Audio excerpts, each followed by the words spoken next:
I'm a coder. Coffee stains and chains. I am such a loner. San Francisco bases got me slowly taking over. I can't wait to show you that I'm gonna take it over.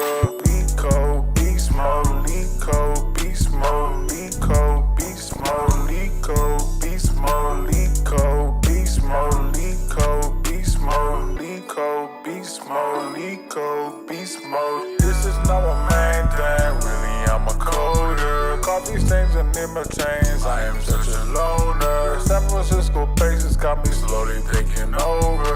I can't wait to show you that I'm gonna take it over. Lead code, beast mode, lead code, beast mode, lead code, beast mode, lead code, beast mode, lead code, beast mode, lead code, beast mode, lead code, beast mode, lead code, beast mode.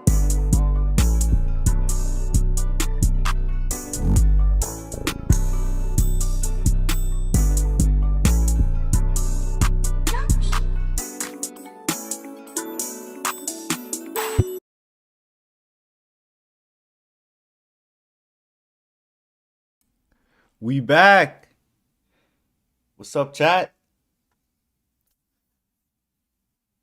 I don't even know if anyone's in here. Been a minute. I'm gonna send this on the Discord real quick.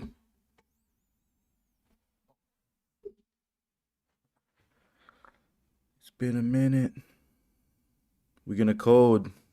This is a just chatting type stream.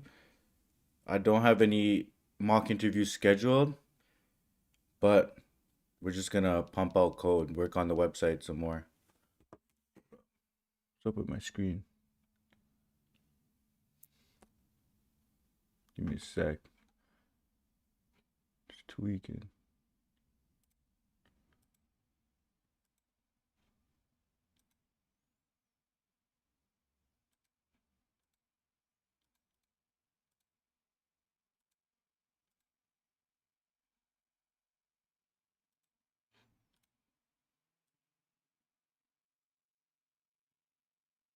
What?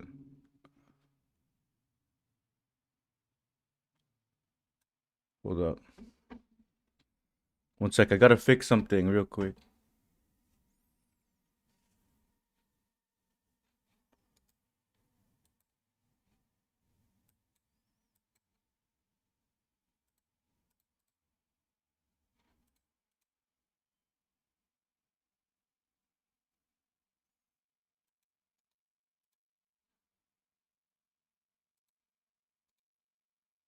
I don't even have my setup working properly.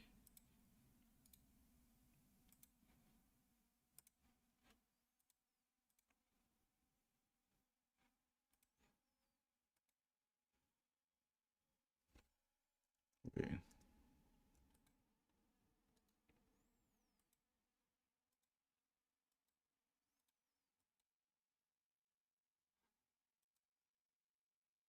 Yo, what up?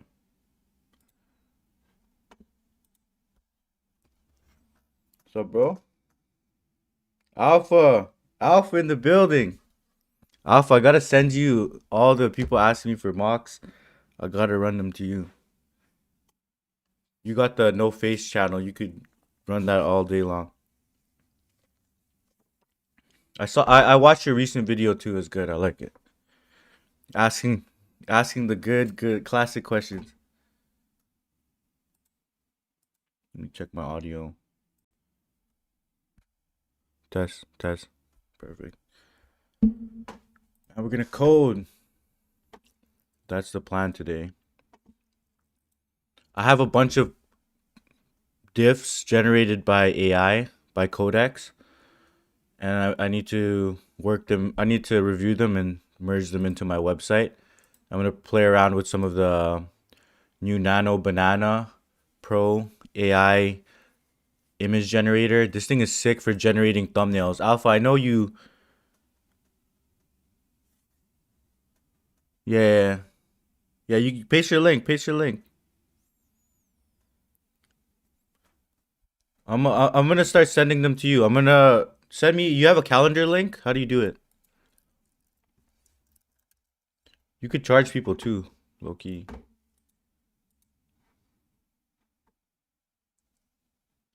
Okay, hold up.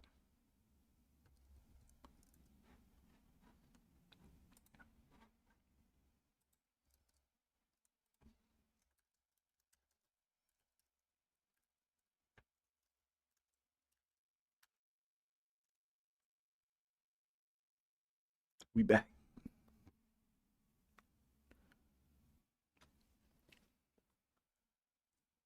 Alpha, this dude, try out Nano Banana. I'm gonna work through it right now a little bit, but try out Nano Banana.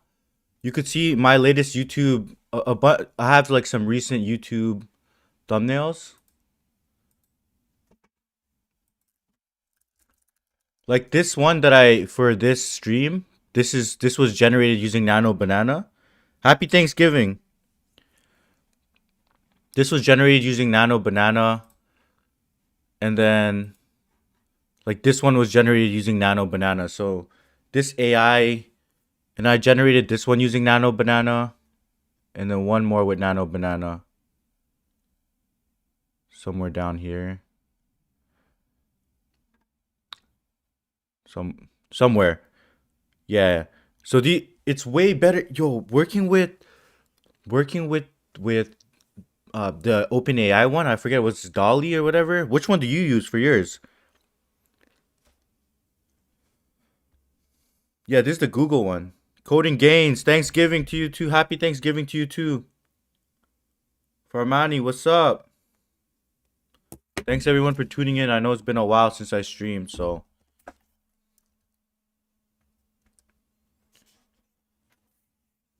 happy holidays to everyone too. Hey James, is the market permanently cooked? That's the first question that comes up on the chat. I don't think the market is permanently cooked. I know a lot of people who are landing interviews, landing jobs, companies are still hiring. It's harder to get a job these days, but there's still a chance to get it. As long as you put the work in, I think you can get it.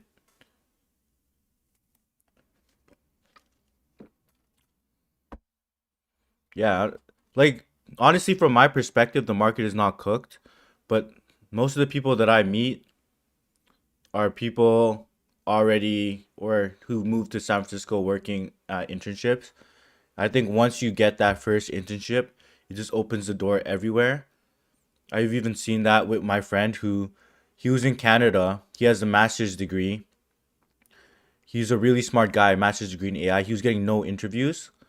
And then he got a job in San Francisco at Rippling, and he worked there for three months, 4 months, and now he's just getting so many interview requests from every single company you can think of. So really, it's really weird like that. That happened to me in my career too. Like I had a good resume, I had everything I needed to do, but I just needed to get one good thing on my resume, and it just opened up the doors to everything I had after that. So I think there's still hope, but it's more of like a step function. It's a whole lot of time like grinding, and you're gonna see nothing come out of it, and all of a sudden you're gonna break through and life's gonna be good.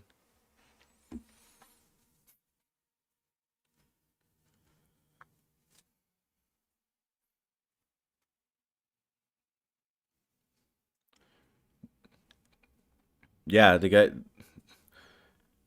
honestly, a lot of SF companies are hiring, a lot of them are in person and stuff like that. But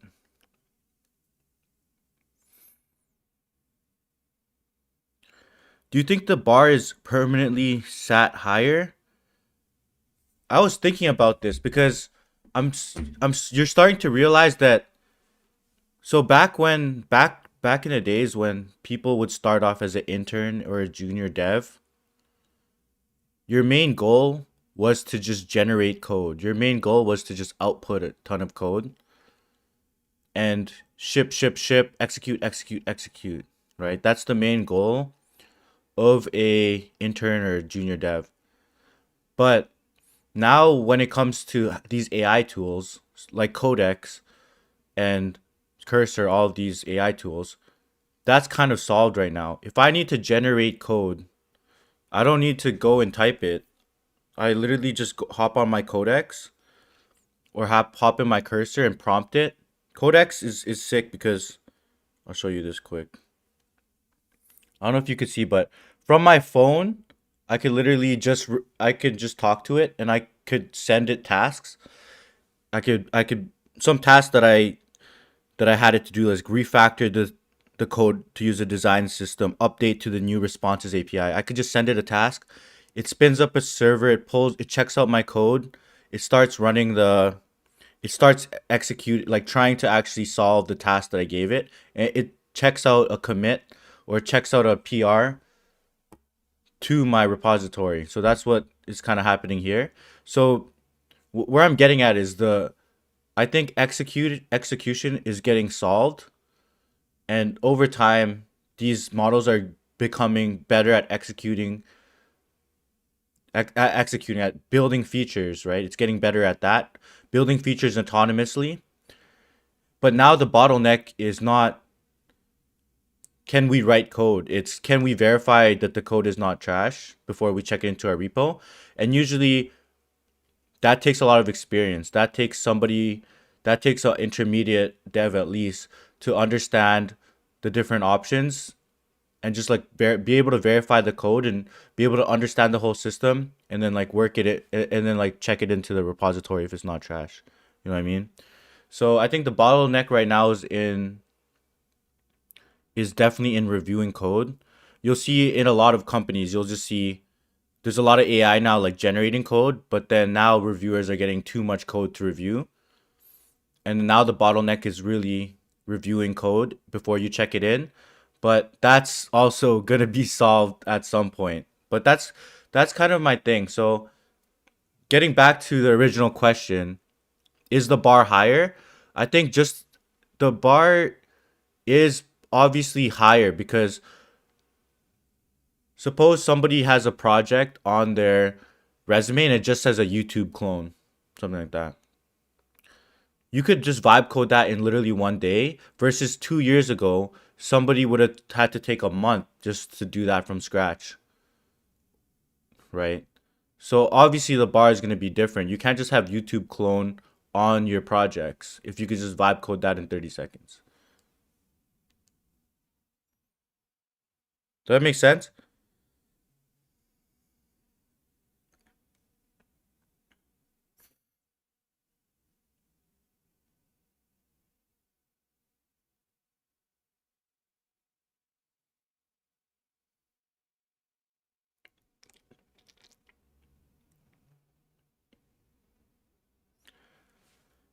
What was that good thing on the resume that opened up the doors your first job? People ask this question all the time of how do you get your first internship? So a lot of people when they're trying to get their first internship, I feel like there's a few levels to internship. There's the local companies in your city. If you don't live in a big city, I'm from Calgary, Alberta, so this is how I was looking for jobs. There's multiple levels to it. There's the Calgary jobs, there's the Alberta jobs, there's the Canada jobs, and then there's the overseas jobs like in San Francisco that obviously make way more money, right? Some people they just want to go to San Francisco or get those big companies or bust. That's all they want to do. So they're just shooting for that. If you can't get that, the market is cooked. You need to try all levels. You try local companies, try research, like try to like my first ever internship wasn't really internship. It was like a research position. It was barely a research position.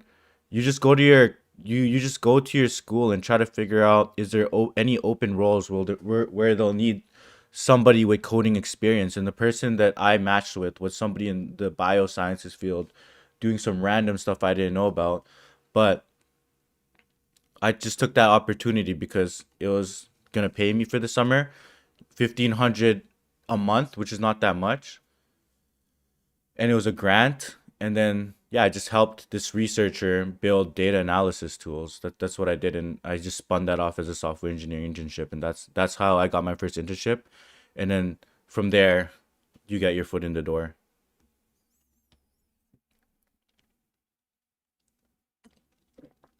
Why not just get the AI to verify the code written by AI? That's what's happening right now. But That's what companies are really doing right now. What do you think about finding the job or internship remotely nowadays? Dude, it's finding the job or internship remotely. What do you mean by that? I think remote work is slowly people companies are slowly getting away from remote work for some reason. They really want people in person. Even my dad's in his 60s. They made him go back to work 4 days in the office. It's crazy. Richard, yo James, I got an offer lined up. Wait. Essentially for a sweet job. Should I stick with it? They also pay for masters, or should I hop around and look for other companies in the current market? If you have an offer lined up, take it. But obviously, if a better thing comes your way, take that too. I I don't mind reneging an offer. Suppose I get a job from a startup and it's a good startup, but then all of a sudden OpenAI or Anthropic gives me an offer. I'm reneging that other startup. They'll fire you at any moment. Why can't you just renege an offer?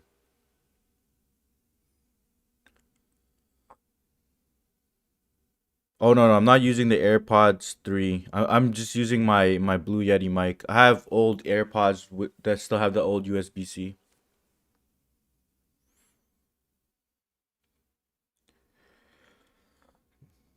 Someone someone asking where I what I've been up to. I just been literally chilling, playing some Minecraft, traveling, watching people stream. Sometimes you just got to take a break. Honestly, this I was super excited to stream today, and that doesn't happen that often when you stream every single day. Like I dropped 391 videos in the span of a year. So I wouldn't say I was burnt out, but I definitely need a little break. And I want to focus on some other things related to just having better production quality. So I'm been trying to research how to produce better videos. Obviously, I want to stay down and focus on becoming a better coder. YouTube doesn't pay my bills, so I got to actually focus on my job. I had a project that I had to crunch on for Q4. Different things like that. Meta's been good. Meta's been great, honestly.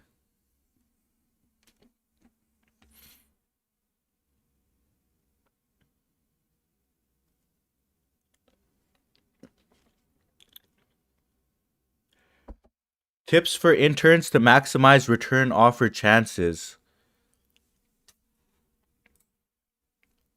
Put this. I'll answer some questions here. Tips for interns to maximize return offer chances. Honestly, just show that you're curious and show that you have drive and ambition. People, that's what people are looking for in this market. They want to have interns that have drive, have ambition, and that's not common, honestly. Some people they obviously when you get your first internship, maybe you start getting money for the first time. You maybe have moved to a new city, so you take advantage of it. But do you want that summer to be the only summer where you're making money? If that's the if you only want to make money for that one summer and that's it, then just go crazy that summer. But if you want to set yourself up for 100 summers like that, you should work hard, show that you're ambitious, take on big projects, big roles, or big different things in the company. I think with an intern, what I'm looking for is just drive, obviously.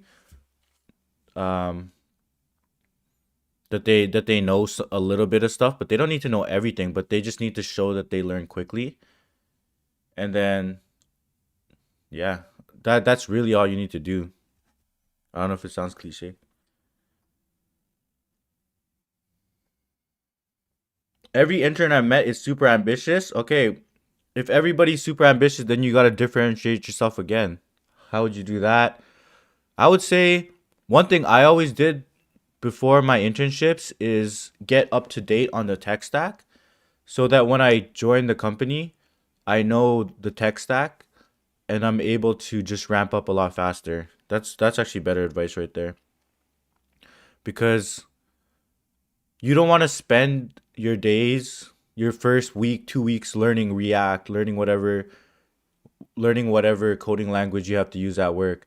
You want to spend that time ramping up on your project and learning the specific business logic or specific context, company specific context in order to achieve that goal.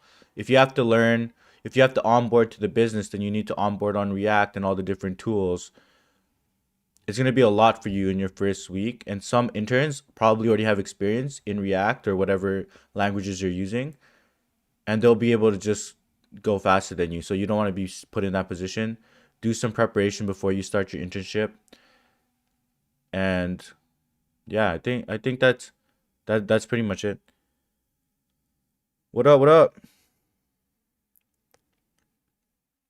Have you tried system design school instead of internship? No, I never really tried system design school. When I was interviewing, Hello Interview just came out. They're obviously going crazy now. They're blowing up, but I was watching them in their very first 1 to 2 videos and when they first made the site. And I don't need to study that stuff right now because I'm not really interviewing, and so I'm good. But yeah, that's pretty much it there. He's from Europe. I want to get an internship in US. Is it even worth trying? I'm not from Europe, so I can't give you really good advice on that. I'm from Canada, which is just north of the US. So it's easier because proximity, but I'm not really sure about the Europe thing.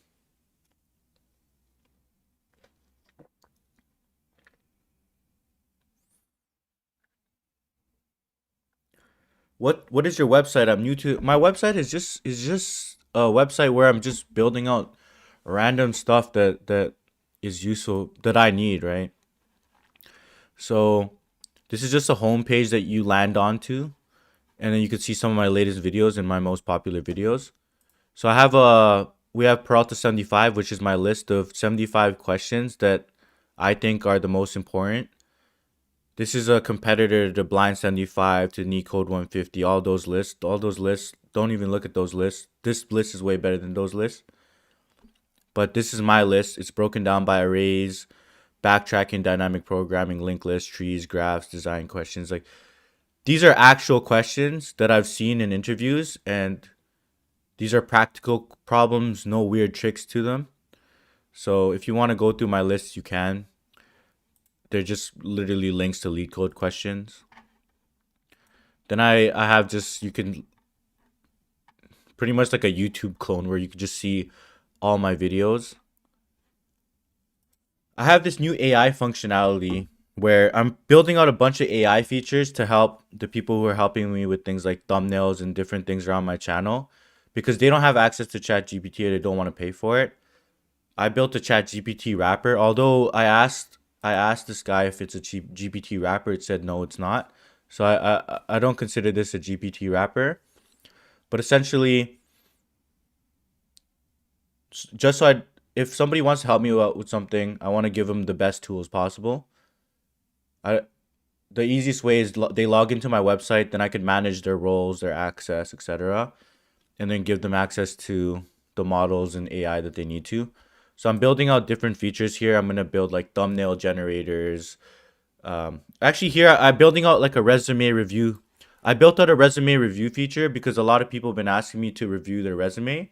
So I'm just gonna encode all the information the way that I would do it. I'm just gonna train the AI to do it exactly the way I did it, and it's already doing it a little bit. But I need to do some prompt engineering to have it better. But it'll you can essentially get a resume review from me off here, and then like the thumbnails section. So this is how I manage people working on my thumbnails. So I have like a to do. I can create jobs with the video title and the link, and then it goes into do. And then when they create one, it goes in review, and I could see like these ones. I haven't posted yet, but like it's in review. Once I complete it, it'll go to here. And yeah, that's some of the features that I have, and I'm building out more things. I want to build out this AI feature a lot more. I want to do have a ton of AI tools so that I could sort of like the main thing that I want to do is just be able to have high quality production across my website or across my YouTube channel, and I want to build all the tools to do it myself. So things like generating timestamps, generating thumbnails, editing videos and stuff like that. I want to build tools to help people do that for me and then hire the right people to do it for me. And that's kind of what I'm thinking right now.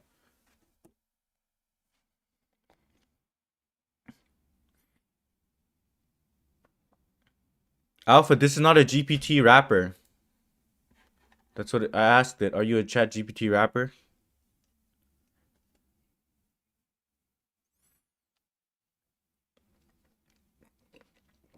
My website is www.jamesperalta.com. Steven, what up?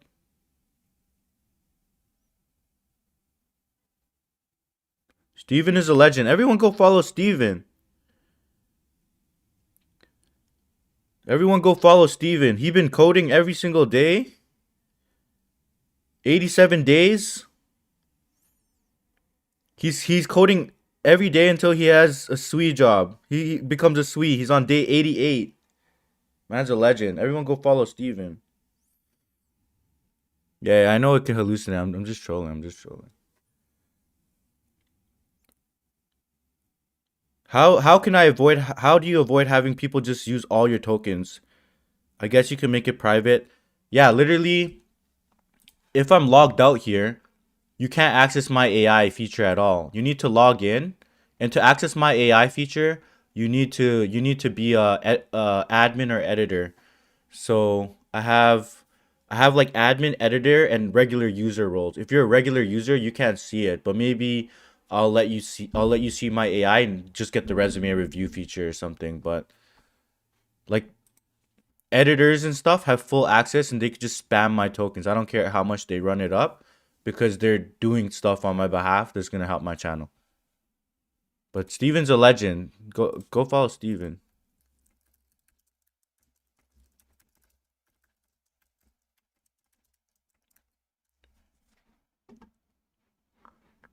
Steven builds everyone. Hold on, I'm gonna grab something. This guy's a legend. He's coding every single day. Yo, Steven, how's the job hunt for you? We gotta tap in on that. Give me a sec.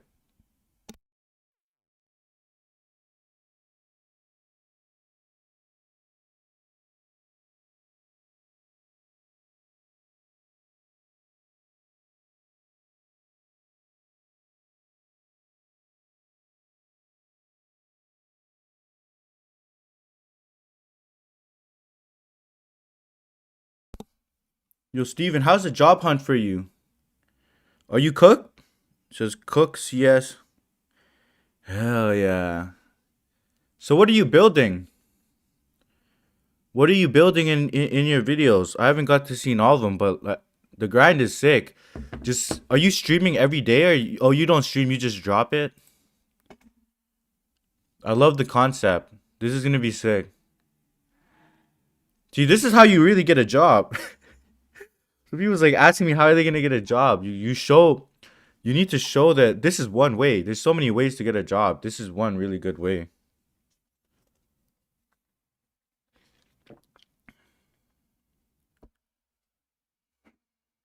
Boot dev, nice. Oh, good job. Keep killing it.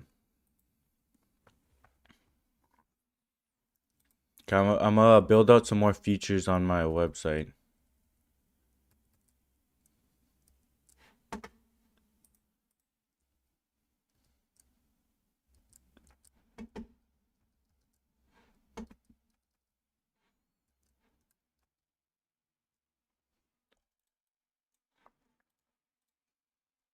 So like I mentioned, I already use Codex to I just prompt Codex through through the UI and it checked that it created some PRs against my my repo.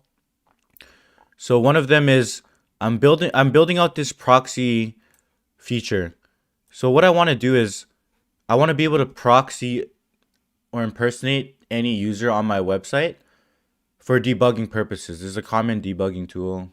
So essentially, this is the use case. Somebody has an issue. Maybe their data is in a corrupted state. Maybe they're seeing some weird data. Maybe something is not working specifically for them, right? Instead of getting on a call with them, I just want to proxy into that user and then be able to reproduce it from my end. So right now I can't do that, so it's hard for me to debug, and I had a couple issues where it would have been helpful for this feature. So I prompted the AI to do this. Yo, what up? I'll show you how it looks.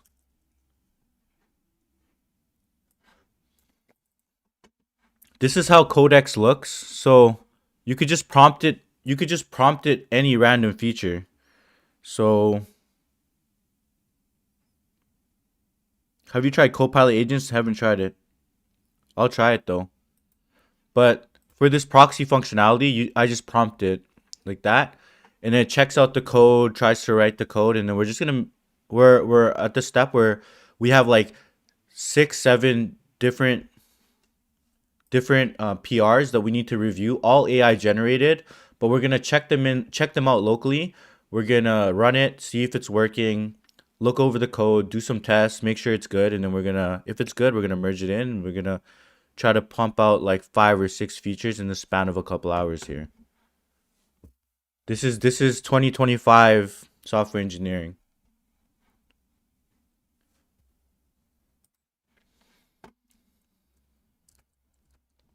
Yeah, Alpha's a legend.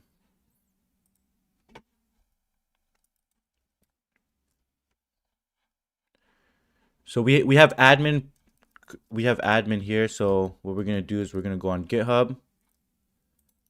We're gonna take out that. Oh wait, let me fetch latest. Let me fetch latest.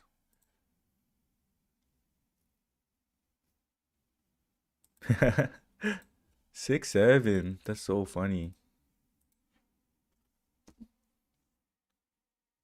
I'm on the internet too. I'm on the internet too. Bunny boy, what up?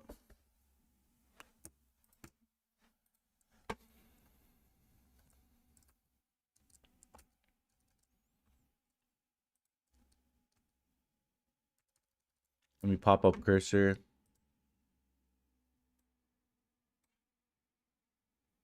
Okay. What's going on here?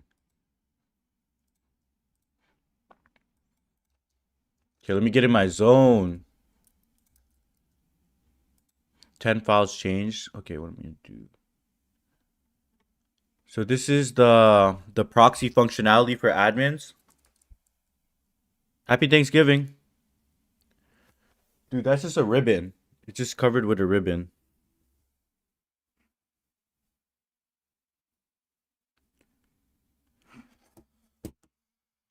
Alpha asks, you think this workflow is better than just working in VS Code and prompting asking for Noble? Happy Thanksgiving.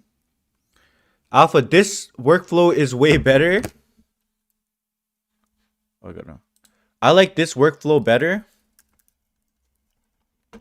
because it can work on like 5 or 6 features at the same time. So I have a list of all these issues that I couldn't get to, all these feature requests.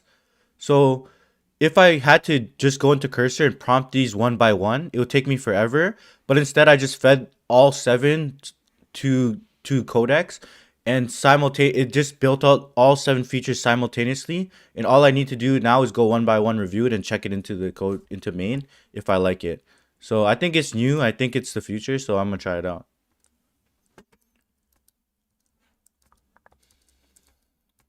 Let me get in my zone.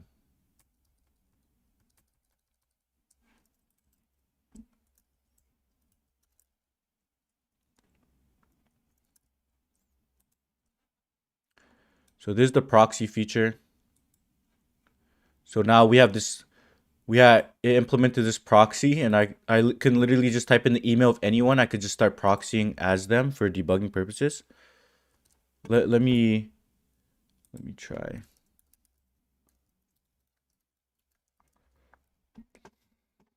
Let me pull out a user.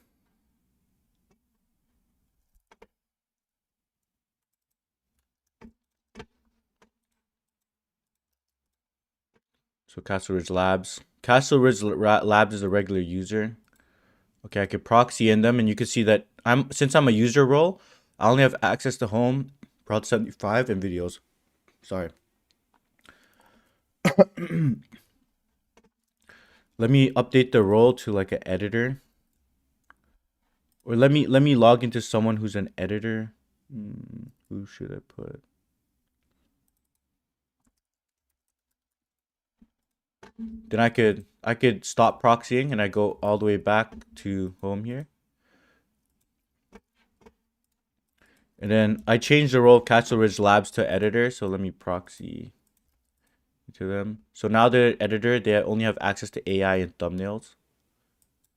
Makes sense. Okay.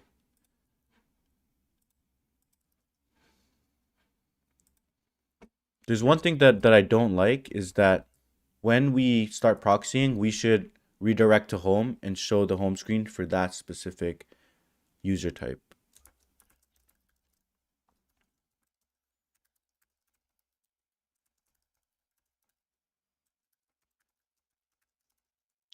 When we start the proxy, we should redirect to home and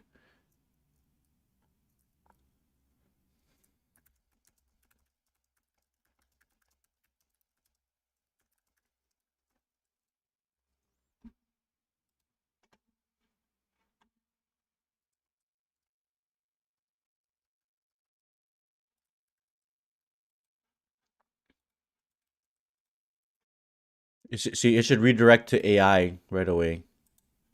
Then it should redirect back to home for admin type.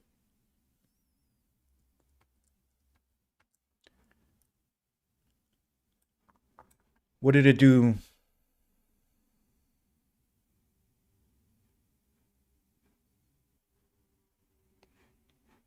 Looks good to me. And also, I'll show y'all how the proxy controls work. We can dig in that code. So essentially, when they go in, force reload. Nice. Keep all.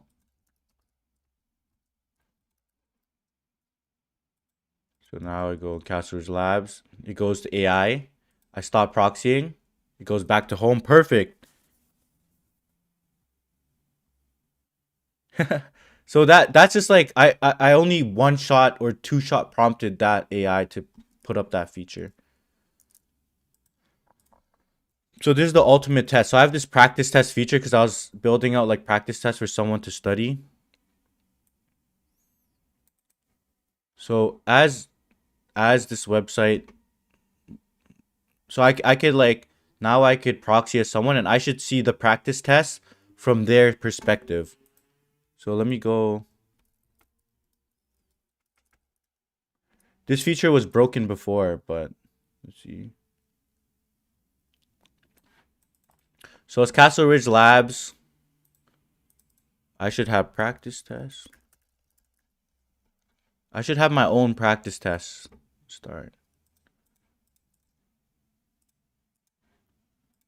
So I'm at like 4 out of 170. This should be my state. 3 questions answered, right? So now if I proxy into Castle Ridge Labs.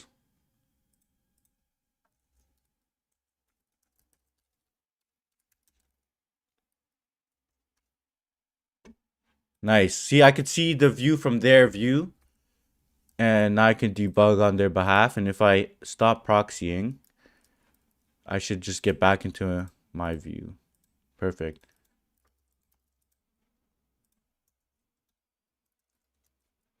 Now let me try a different thing. Let me try like answering questions on their behalf and see if when they reload theirs they progress.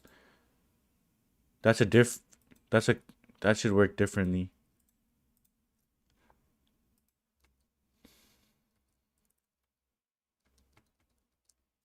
Now if I answer here.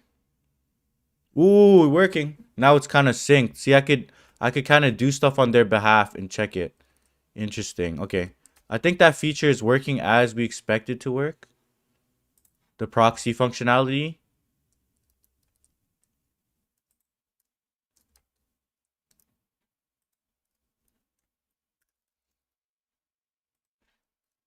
Now let's verify the code just a little bit, you know what I mean?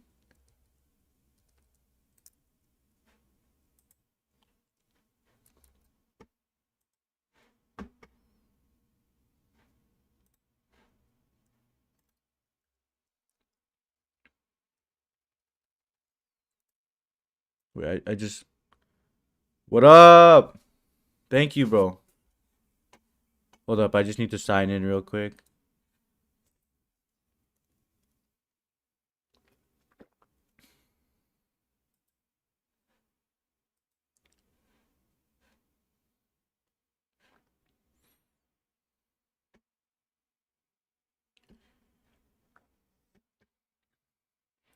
All right, this is the code. So what's happening here?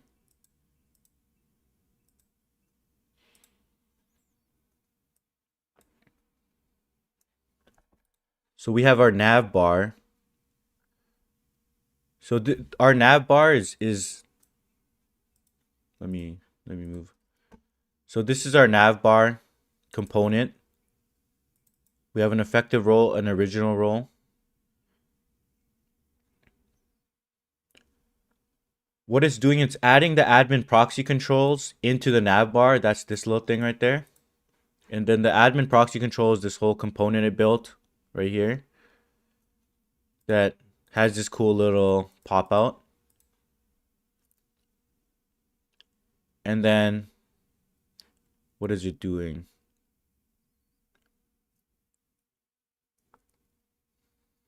See, the thing is,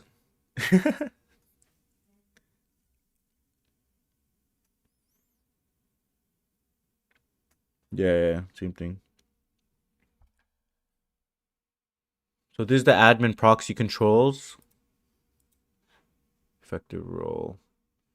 And then all it does is literally update our session token in the back end. And now the session, this is similar to how I would have done it, honestly. So it updates the JWT, and every time you render the session, it just injects your proxy into the session.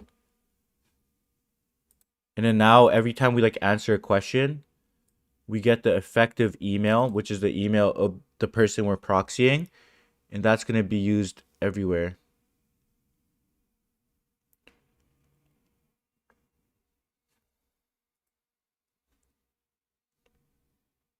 What is a session owner?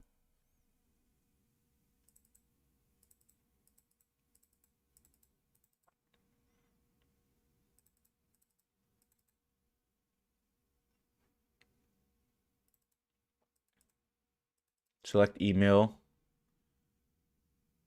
Okay.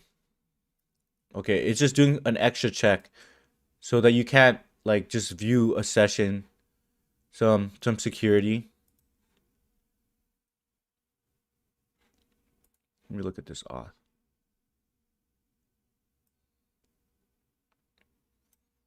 Let me spend some time understanding this auth.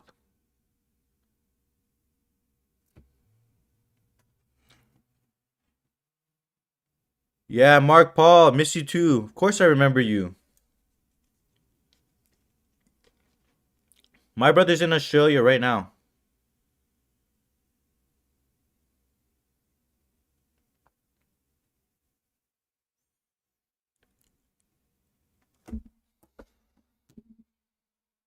Damn, it's failing my deployment.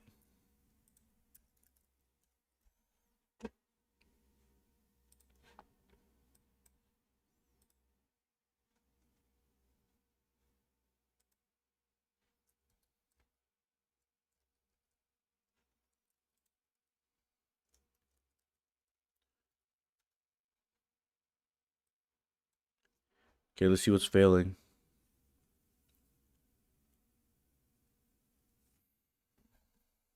Oh, a bunch of types. Okay, this is how you fix type issues. You do Command L, fix this type issue.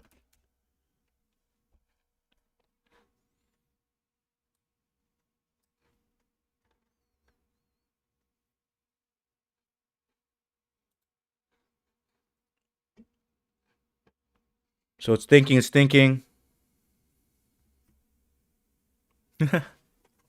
Or he might have went to China now. But he was in, let me check where he's at. Let me dox his ass.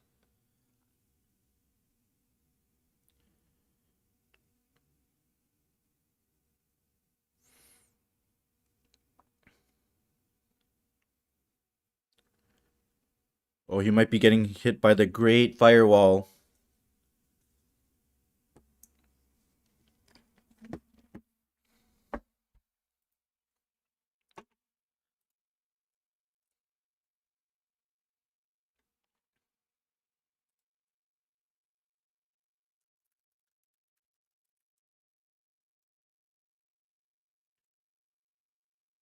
Okay, now the build is working. See, I'll just even get the AI to fix the type issues.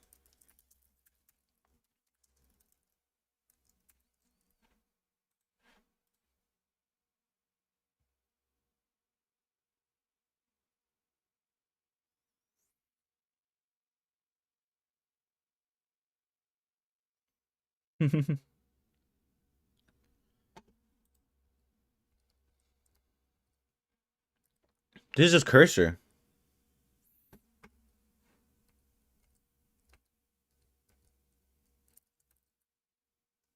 So now we have a function, we have a proxy functionality looking pretty decent.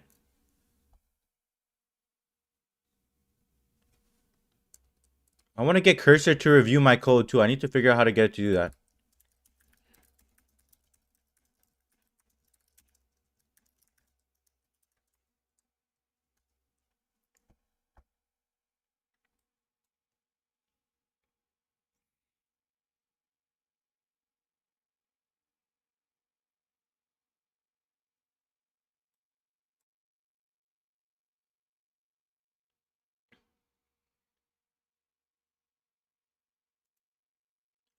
So now I'm going to get it to review the code against main.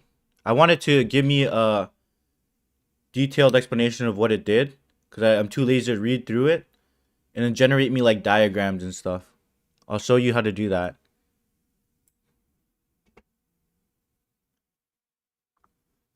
So what's happening here?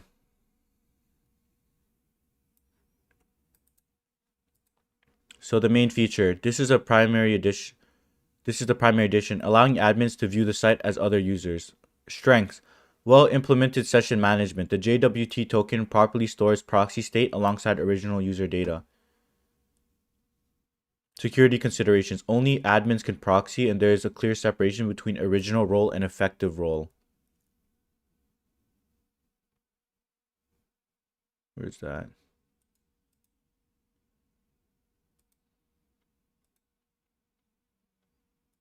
Okay, pull a dot.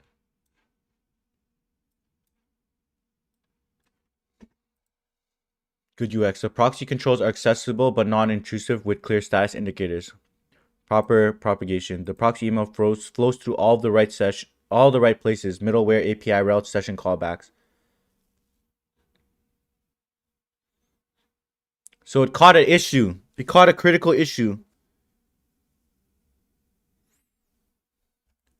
The component only checks original role equals on the client side, but the actual proxy updates via.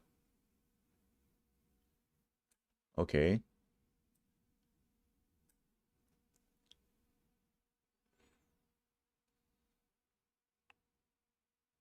Okay.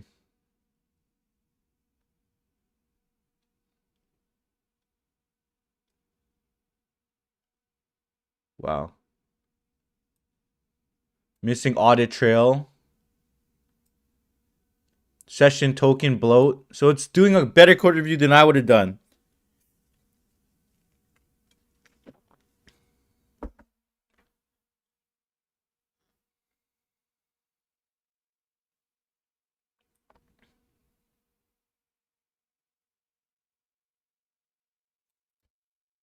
Oh wait. It gave a. It's not. I need to merge this with master.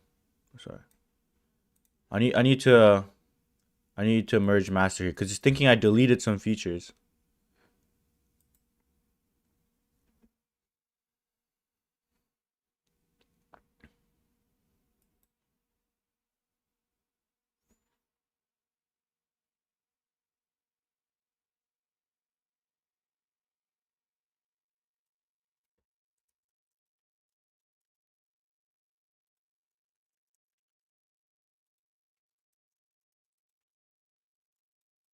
It's thinking I deleted it. It thinks I deleted from some features because this branch wasn't up to date. So I just need to merge that back.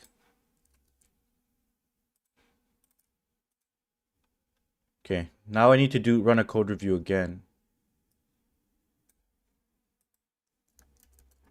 See, this is good. This is good. No, I'm using Sonnet 4.5.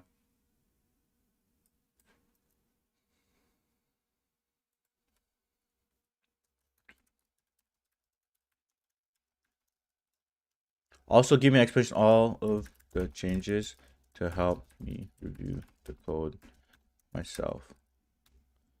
All right, let it run.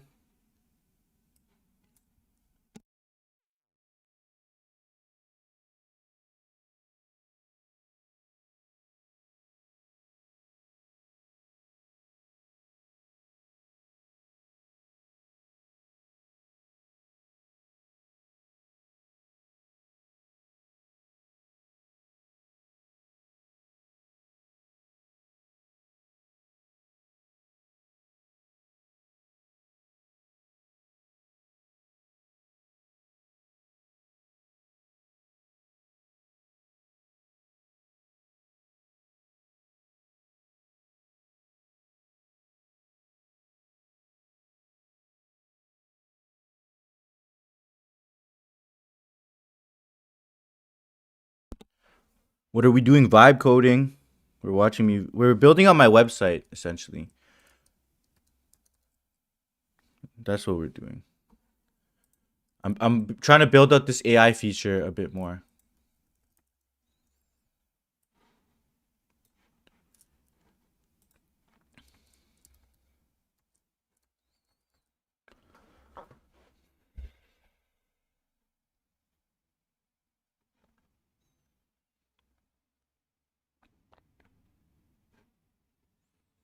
Thumbnail activity system.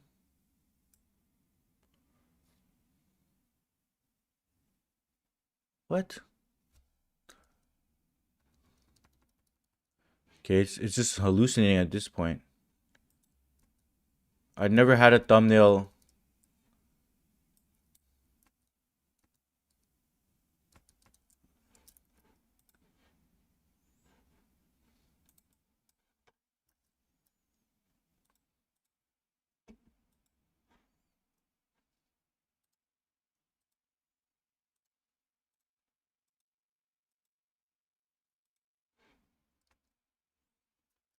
Okay, the two things I'm Caesar, what up? Mods in the building.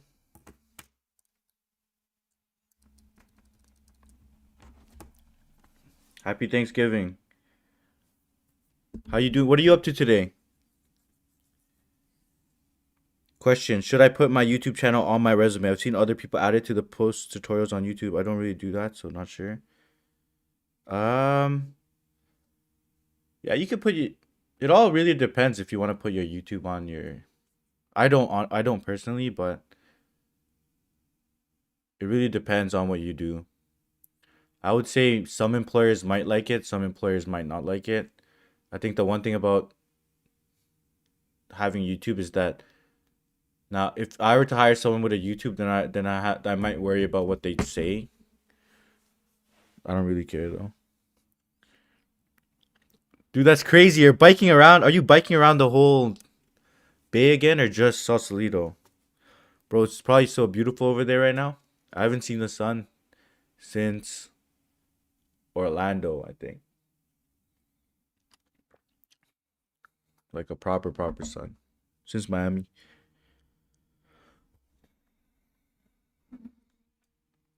Dude, I want to understand how this proxy functionality works.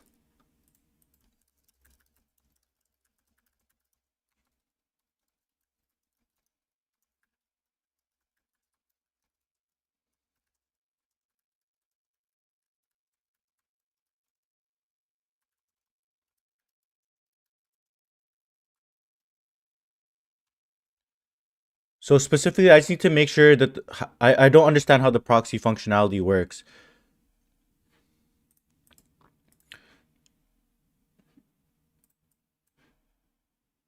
So we're gonna get a breakdown. So it seems like we have this admin proxy control right here.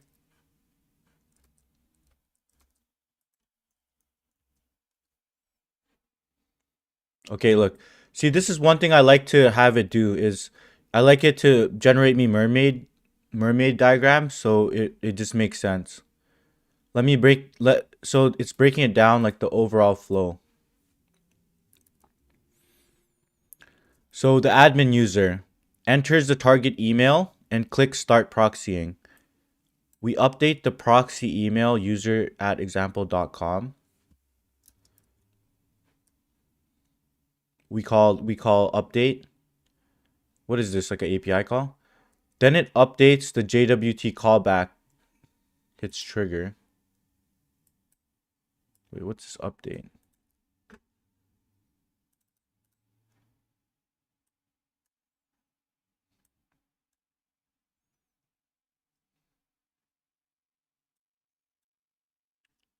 Is open.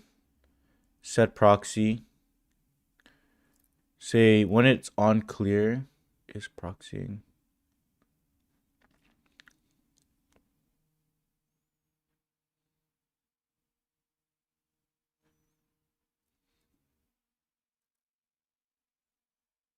What happens when you start the proxy? Wait, we have our state here. Set is submitting set status. Update. Okay, this is handle submit.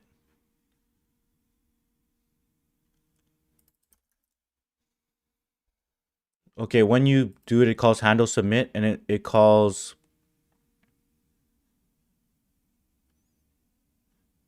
update. Use session. Okay, I see. It calls update. This is a part of the front end. Yeah, this is part of the front end. Calls JWT callback trigger update. Oh, I think there's literally a new function. Where's that? We have to go into our auth code.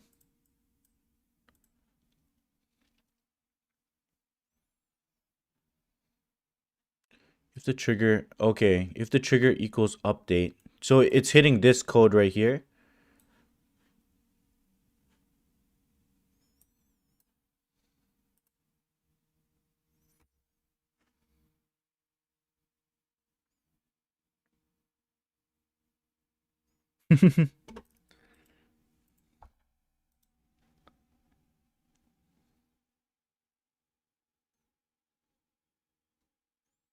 Update the token. Honestly, the this we're not really vibe coding no more. We got to get back to vibe coding. Let's see. This is that's how you properly verify code. I just tested. It's working correctly. Now I'm gonna ship it. Look good to me. Someone try to hack me. I'll put a bounty up. So as long as my test pass, I'm good to squash and merge. All right, shipped.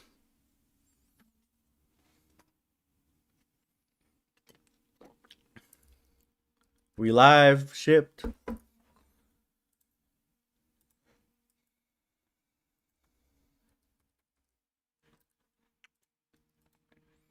But I'm actually curious here. Let me read this over for like 5 minutes.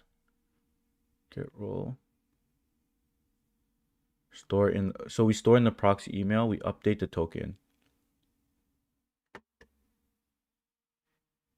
Session updated.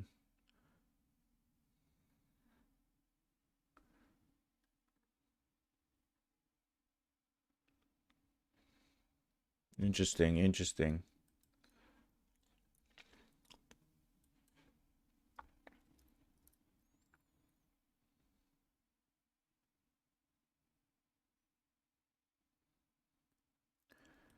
So there's like our actual role and an effective role.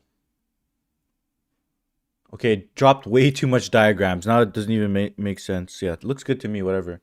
Let's move on. Let's move on.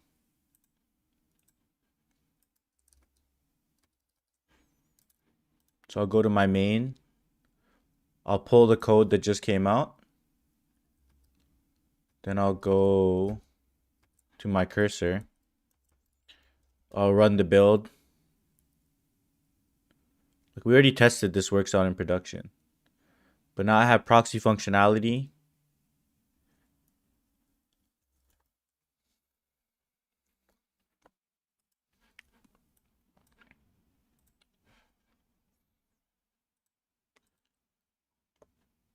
So let me try with the AI feature. So I pull out the AI feature here.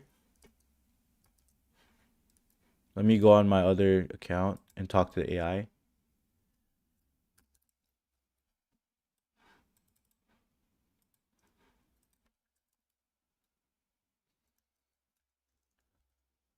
I'll be like, review my resume.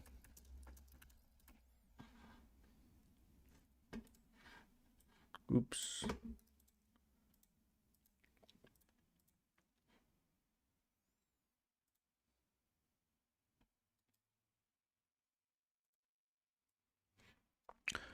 I'll review my resume right here.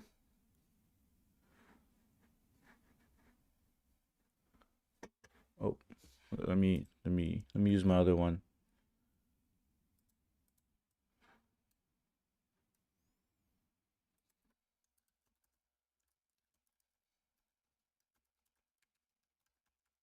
I also vibe coded this whole like PDF upload thing. Nice. I just need to do some better prompt engineering so it does a better job at reviewing the resume. But so now I ask it to review my resume. Now let's proxy in as castleridgelabs@gmail.com. I should see everything from their perspective.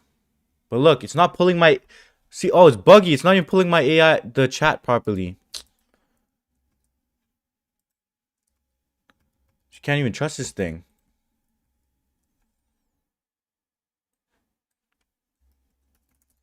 Looks to be buggy. You aren't pulling the chat correctly. Proxy user.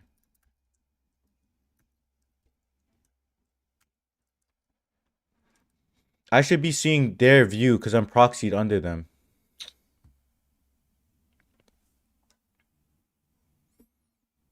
Yeah, the interactive smart log is sick. X, where are you working at these days? Didn't you get like an interview or a job at like a hedge fund?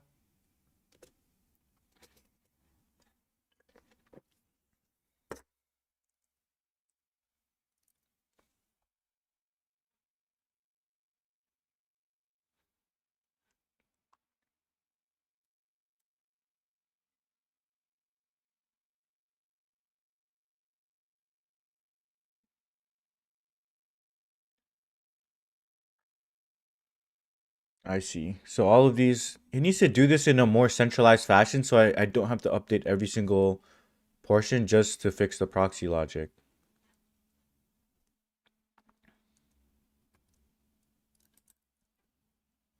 See, now it's working, but that's annoying. But like I can view on their behalf, view the resume, etc. Then when I unproxy, should be able to just see mine. That's annoying though.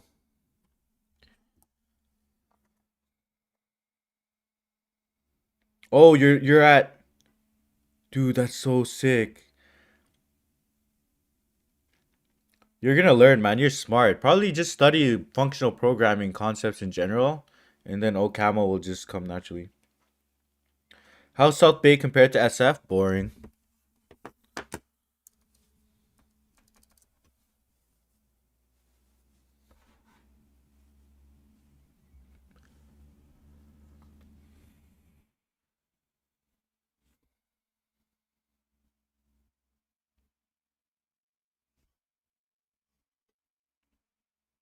Richard, what are you up to these days? Are you in school still, Waterloo? Fix that bug, bro. Hurry up.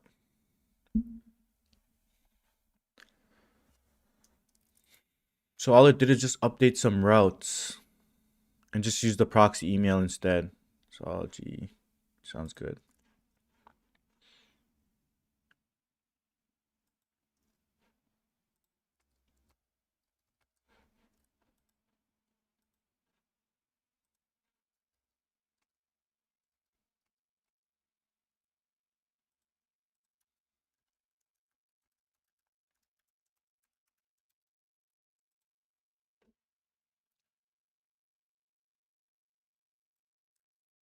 Should refresh. Dude.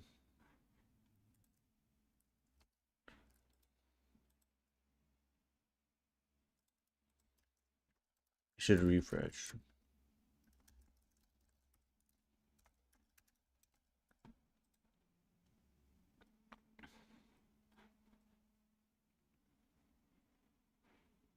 What?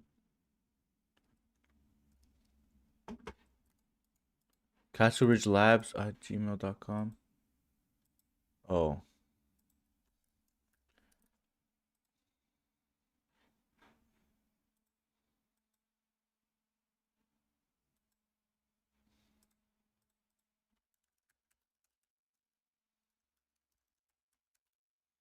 So now the issue is when I start proxying, my chat stays the same.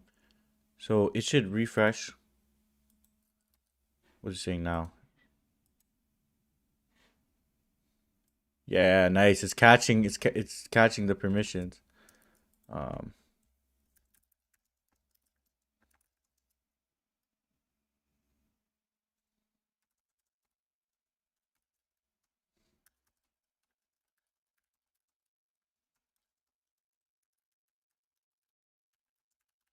there's a bug where if I proxy into the user, but I'm already on the same tab, it doesn't refresh the data. It's happening specific. It doesn't for the data or the user I'm proxying into.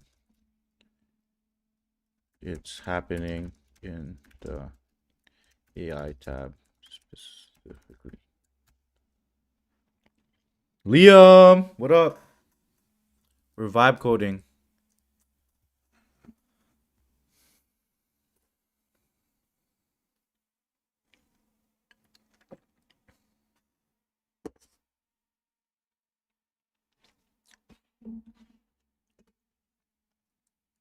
Nice. It just needs to fix that.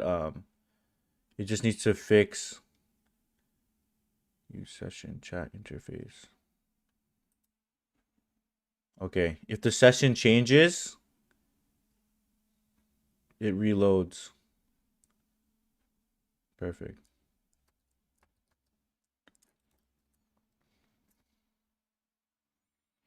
Just use auto? What's auto? Like I hate it. I hate when it runs commands for me though. That's the thing.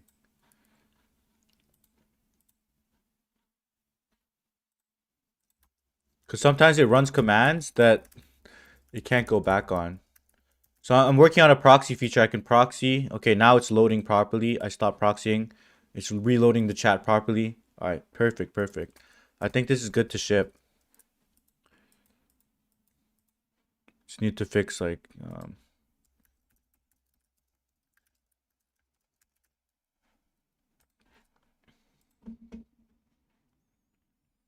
ship it.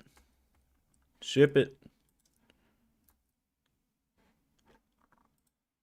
All right, what's next?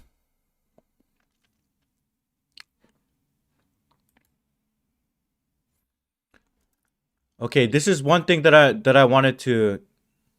Oh, This is one thing I need to do. I need to switch from the chat endpoint or chat completions to the responses API from OpenAI.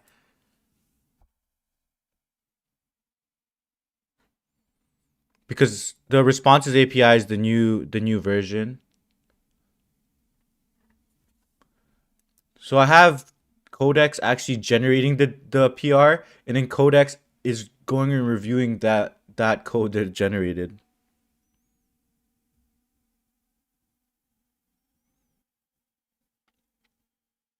Oh, use auto.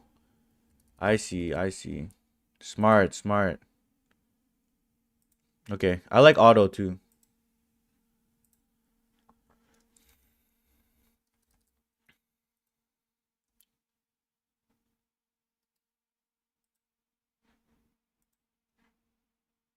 So the next thing I'm gonna do is I'm gonna refactor my code to use the new responses API instead of chat completions.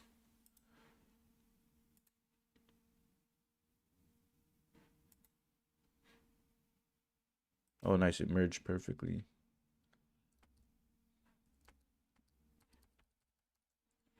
Let's see what the issue is. Usually the build only fails with just type issues. I know only lead code, no exposure to dev. How much time will it take me to get employed? If you only know lead code, so there, I mean, there's two parts of getting a job. First, you have to land the interview, and then once you get the interview, obviously do well in the interview. So you only have the second half of that, which is being able to pass the interview. So if you're really good at lead code, you could probably pass the interview if you get it. But now, are you able to land the interview? That's a different subject. So I can't really answer that question unless I see your resume. And yeah, what Liam said, what's stopping you from getting exposure? Just go out there and just start coding random stuff like this. Build out your own website.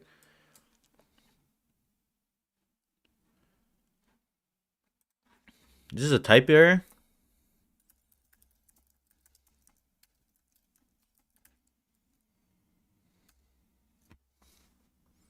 Yo, chat, what should I add to my website? Let me know so I could prompt Codex to start working on it while we're merging these other things in.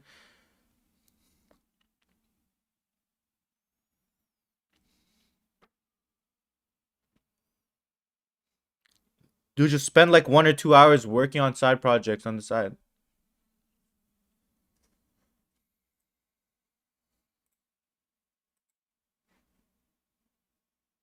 What's detail auto?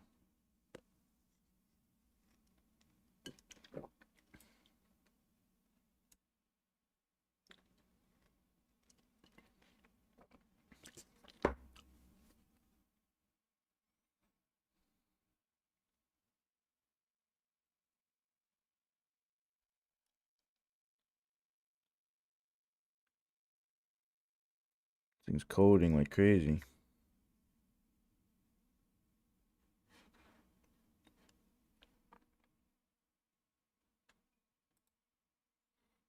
Yo, it's searching online too.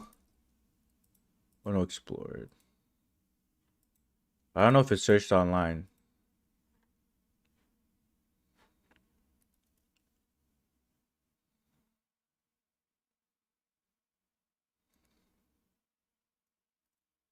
Made detail. Okay, keep all. See if my build is working.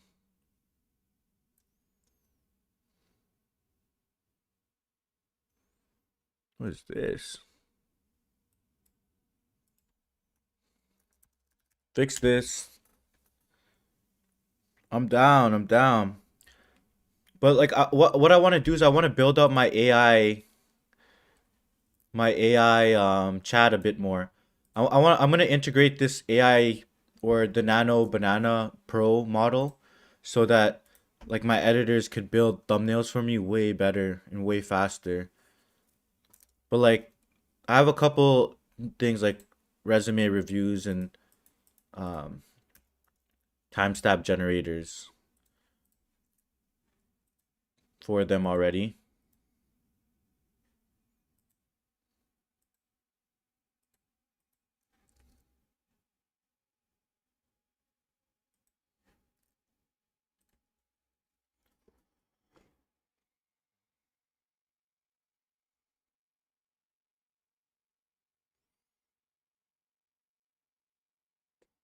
You can get any job only through leak code.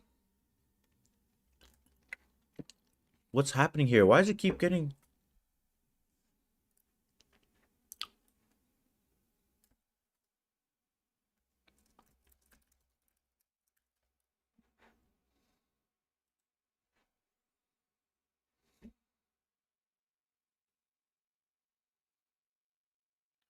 I just have really strict rules where it's just whatever keep. It just disabled this. No explicit any. I don't care. I'll fix that some other time because I don't really know the what the message is there.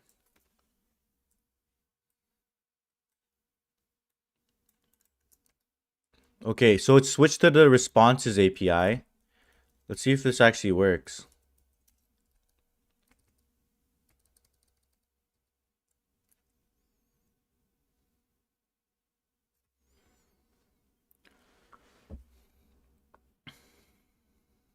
$2,000. Yeah, I don't know if you could if you could get a job just only being good at lead code. Probably. I mean, there's people who probably want that.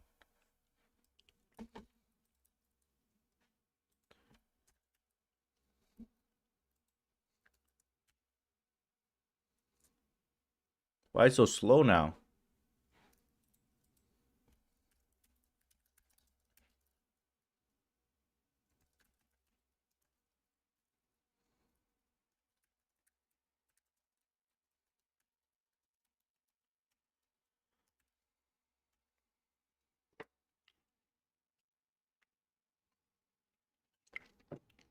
Nice, nice, nice, nice, nice. This thing's cooking. Yo, this thing's cooking. I also added like rich text view, so it shows nicely like this.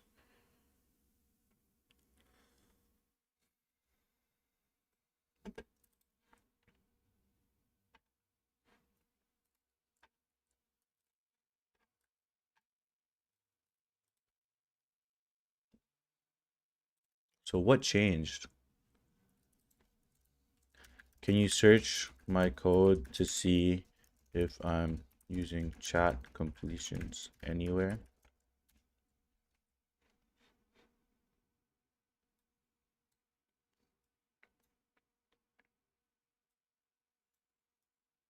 So it still uses the OpenAI.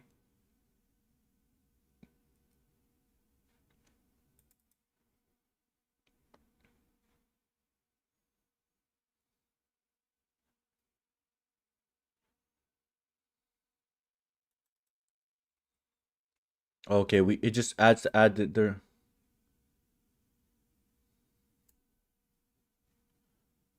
okay, wait, I need to push this change because we added that detailed now. Yeah.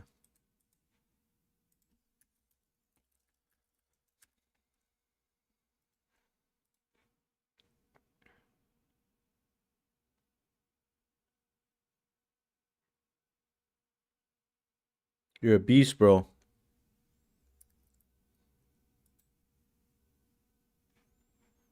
But I would say push yourself to try other things besides competitive programming too then. Go out there and try to build real projects. You're a smart guy. You should be able to pump out some projects really fast. Like try doing different things than what you're used to.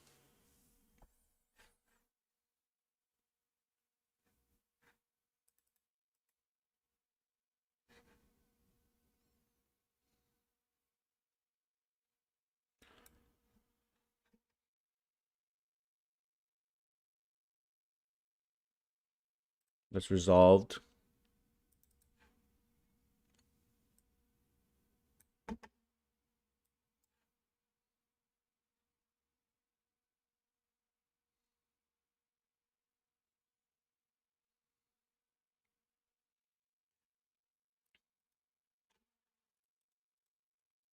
Let me ask it some basic stuff.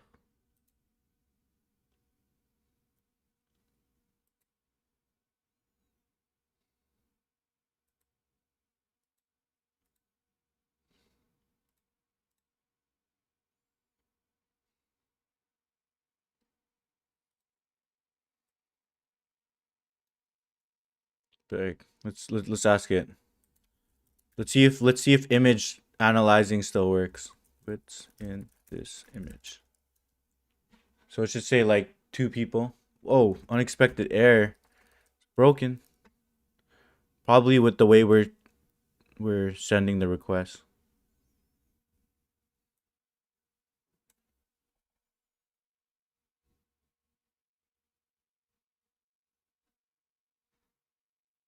Yeah, it didn't update the API call properly. We'll fix that.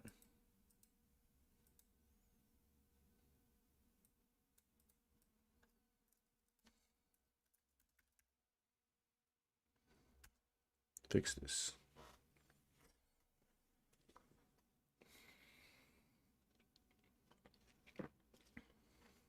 Object, updating the code. I don't think it's familiar with the new responses API, which is aux.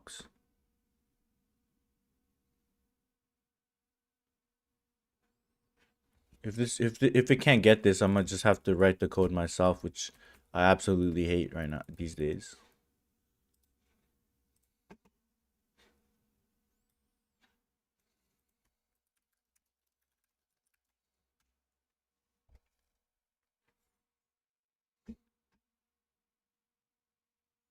Analyze it. Nice. Okay, that's working. A Thanksgiving dinner scene. 2 cartoon style characters are sitting at the table with traditional Thanksgiving food like mashed potatoes. Nice.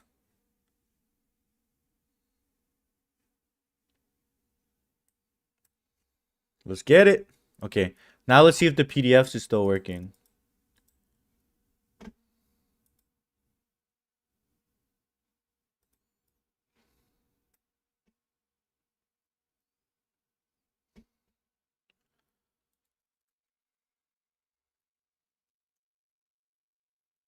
Oh, nice.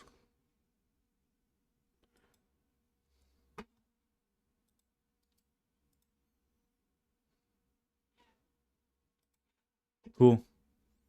Wait, let me check something. Yes, sir.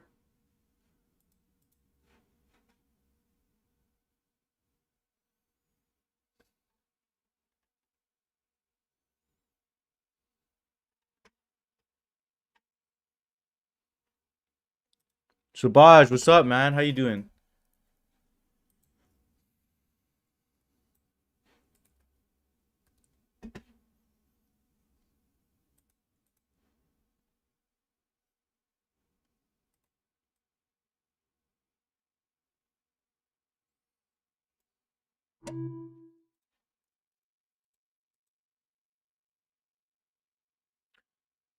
Yo, what's up? Where'd you get the offer? Congratulations.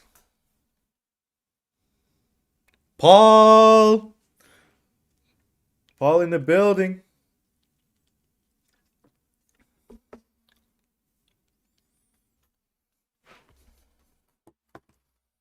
I'm building. Yo, Paul, basically people won't have to ask me for a resume review right now. They could talk to my AI that's fine tuned to respond the way I would respond. Can you review my resume, James? Got you, bro. Hell yeah. Congrats, bro. Where is it? Where's it based?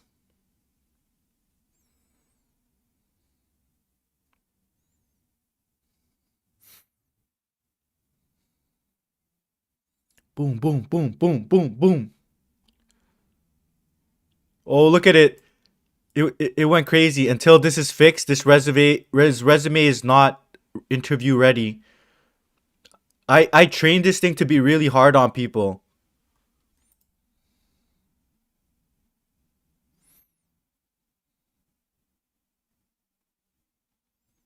So I made it really. Look at this. It says this part failed. Refactored 3 legacy systems into Django, boosting. Oh, okay. I think it's tripping out because it's supposed to be anonymized. Okay, I gotta prompt it, but I gotta fix the prompt because I think it's reading the X's and it thinks that it's supposed to be anonymized, but or it doesn't know that it's anonymized. I could give them a latex template thing. I'll probably have like a resume generator too.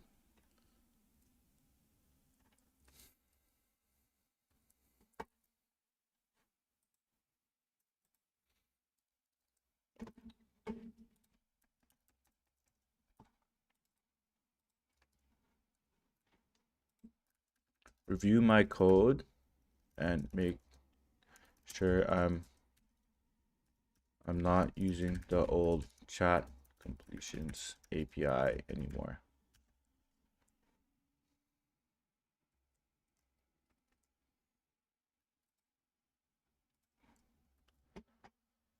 Refresh.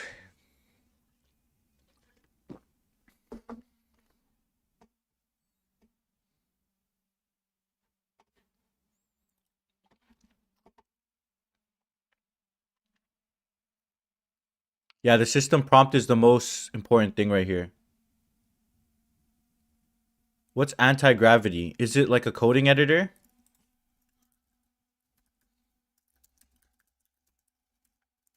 I'm trying out the new chat GPT.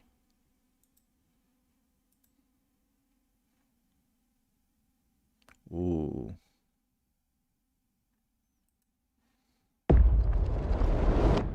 Every breakthrough in model intelligence for coding encourages us to rethink what development should look like. Gemini 3 is our latest such model advancement. So, we went out to build the next step change of an IDE. Introducing Google Anti-Gravity, a new way of working for this next era of agentic intelligence. It is the ideal agentic development home base. Does it have an IDE? Yes, but it also has a whole lot more. We started with the core IDE and added pieces that evolve the IDE towards an agent-first feature, such as browser use, asynchronous interaction patterns, and an additional novel agent-first product form factor, helping you This guy just used every buzzword possible. I don't even know what he's talking about right now. experience liftoff. Your new focus is architecting the solution, not implementing every single step. So congratulations. You have been elevated to a manager of agents. Instead of an agent living in your tools are now instruments for many agents. The agent begins to work autonomously by creating an implementation plan and activating multiple surfaces to complete your request. Our agent is more capable, tackling complex tasks, and even doing so in parallel, letting you ship more than ever before. You can verify your code quality at a glance, then ship with absolute confidence. The agent can automatically take browser screenshots of bug fixes or even screen recordings of feature implementations, proving the work was done and tested. Okay, that's sick. By providing these instant, verifiable artifacts, you can confidently trust and merge the code without hours of manual review. Interesting. Anti-gravity eliminates the pain of trying to polish near-perfect results by easily guiding the agent's 90% solution all the way to 100%. Now let's say the agent produces a landing page mockup with Nano Banana, and you now want to make some UI adjustments. You can give visual comments just like a designer, letting you leave feedback exactly where the problem is. And you can also leave comments on code diffs or feedback on screen recordings of browser use. What the hell? It's a brand new way of collaborating with agents. This is crazy. Say goodbye to what held you down before. Welcome to Google Anti-Gravity. Interesting, interesting.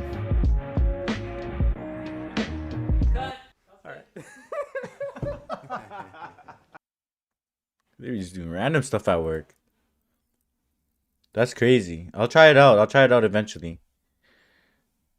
I'm just playing around. I'm playing around with Codeex first. Dude, there's so many tools coming out. So many tools coming out. Okay, what is this? What was the old? I just need to make sure that like I'm not using completions API anymore. I'll just do a quick search.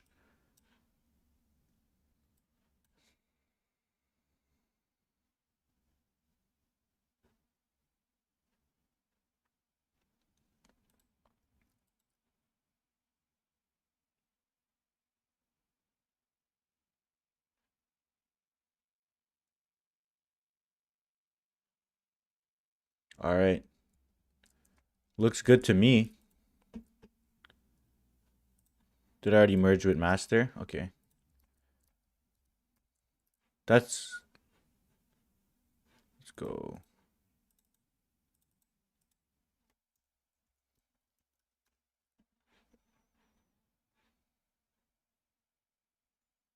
Perfect. Honestly, it looks good to me.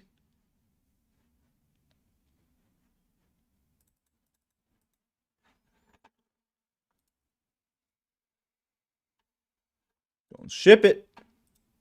Land it. What model? I'm using 4.1, but I'm going to add 4.5.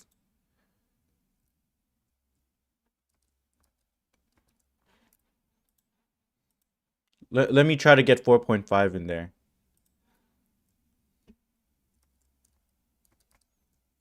Because it's actually cheaper.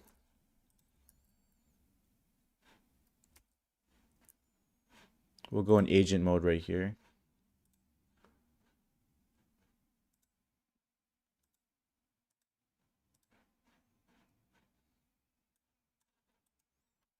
Can you add support for chat GPT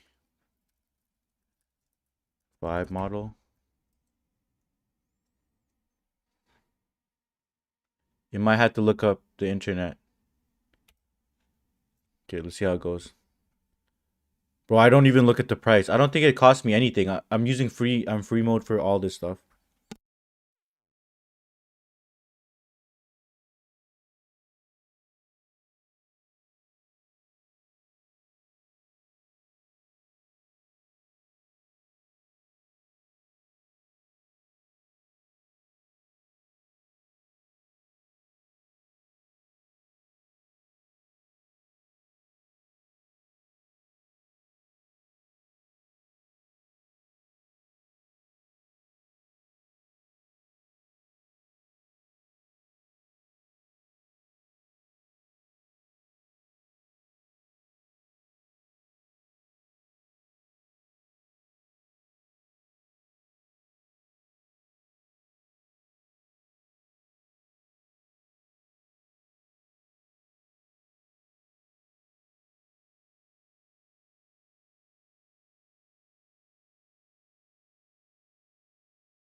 For the low. MK, what up? How do you mitigate people from spamming? Yeah, on the back end. On the back end, I'll probably add rate limiting.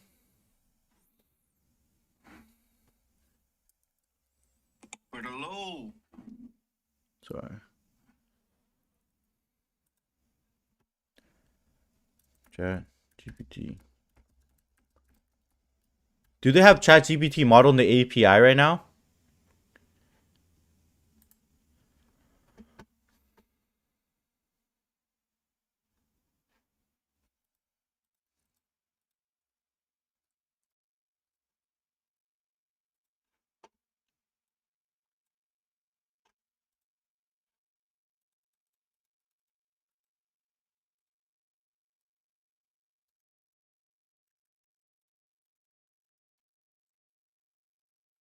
Let's try that out.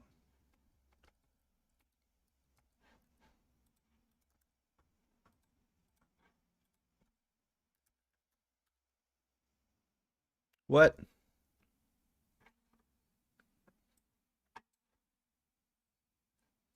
Temperature is not supported with this model. What did I put in temperature?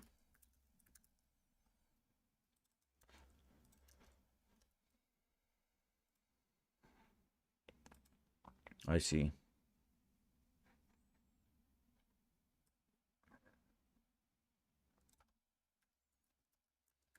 Issue. Some.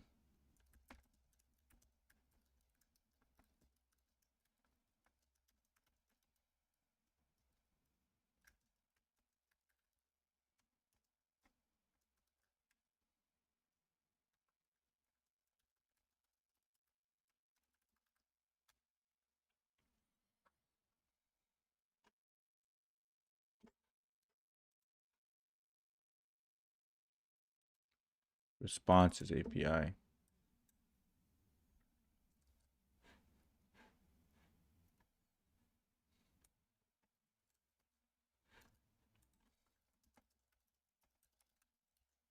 I'm trying out everything's AI, even my browser. I'm using ChatGPT 1.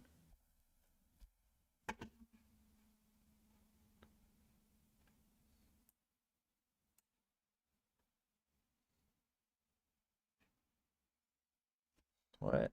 It's cap.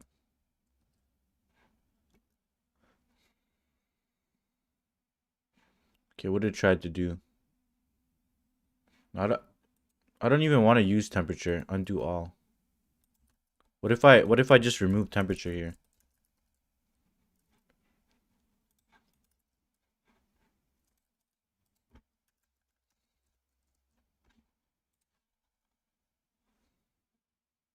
Please work. Nice. This is ChatGPT 5.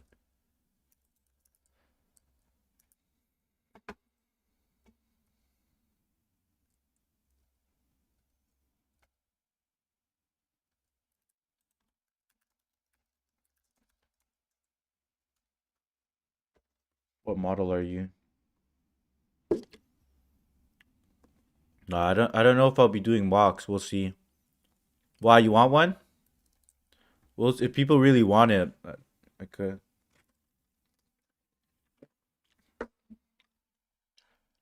What? Why is it ChatGPT 4?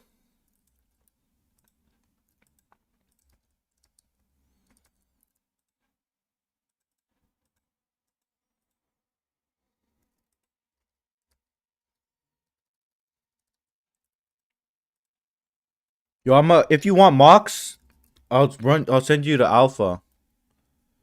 Alpha code is running the mocks for me right now. Okay.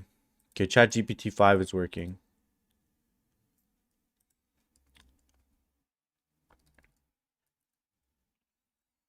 I'm gonna remove this in general.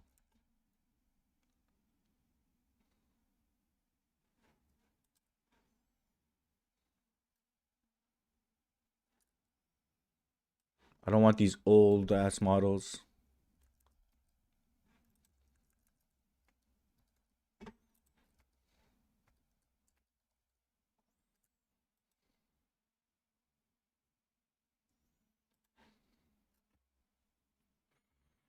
Yeah. Yo, Alpha, we need to work on some projects together. I think we need to build out like the we need to build out some stuff. We need to talk about some projects we need to build out, like related to either YouTube or coding algorithms or any of that stuff, and just take over this market.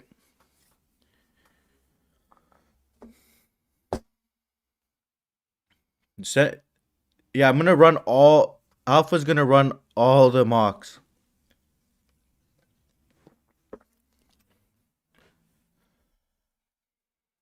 And drop it on his channel. Yeah, I remember he was telling me that. I had a one-on-one with Paul the other day. Let me know what that looks like. Maybe I kind of want to join in on y'all on some project. And then we could like market it all, do a bunch of marketing on it and actually ship something sick. I know y'all like to do side projects. Okay, MK, hit up Alpha. Alpha, are you allowed to? Alpha, I'm gonna make you a mod so that you could actually put in links into this chat right here. Alpha, send me your calendar link for mock interviews, and I'll pin it to this chat right now. And anyone who joins, I'll direct them to do that. I'll direct them to your thing.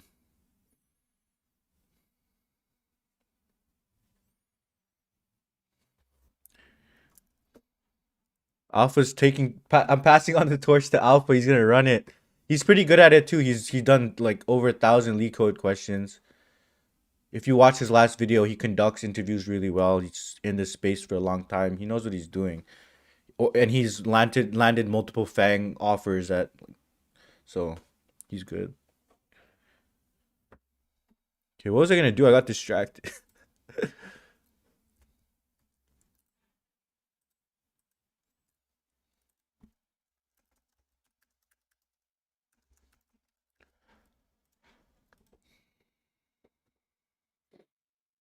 No, send me the link on Discord.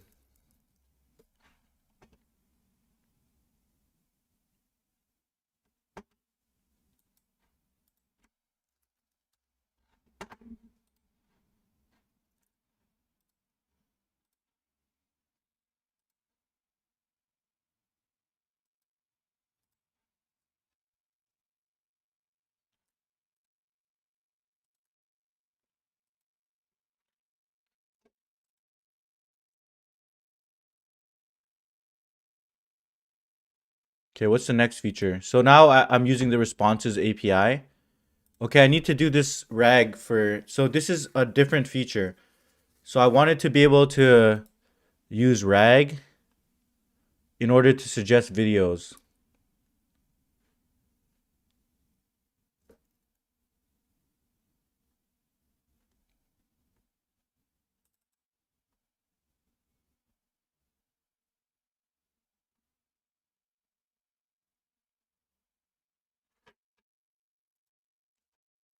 This is like a slightly more complex video, or there's a slightly more complex feature.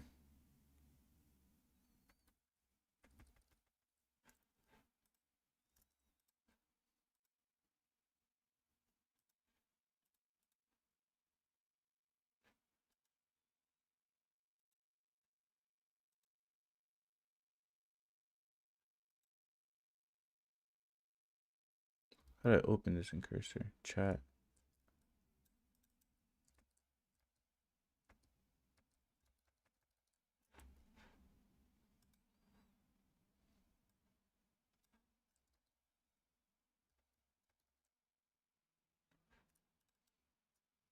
Source app API chat route.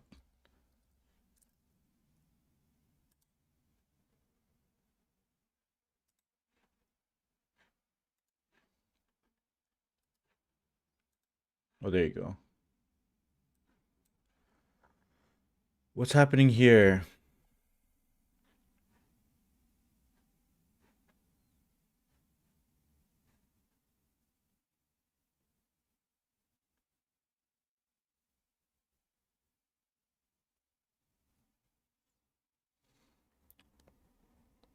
Accept both.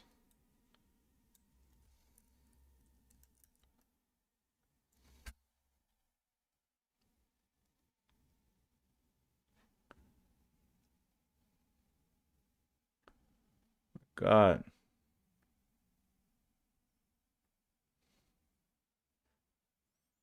Ah, okay.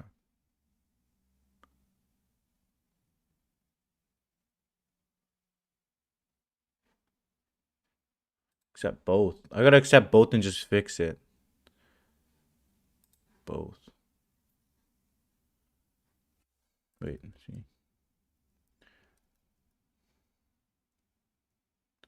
This is coming from main. I'll probably. I just want to accept both, but take the content part from the main.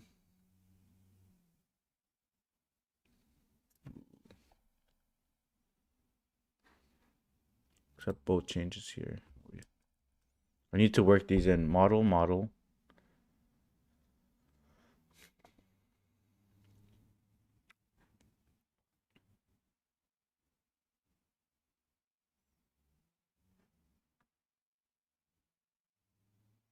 Okay.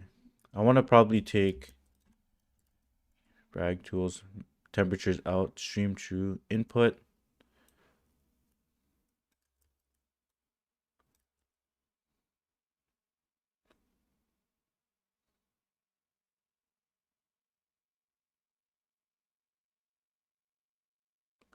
Model input.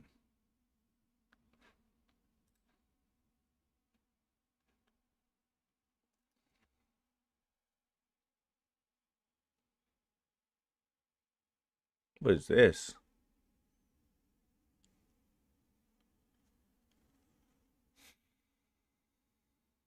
Whatever.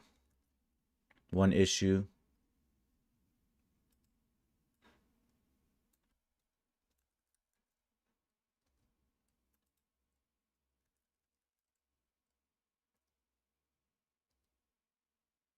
No, I don't want that.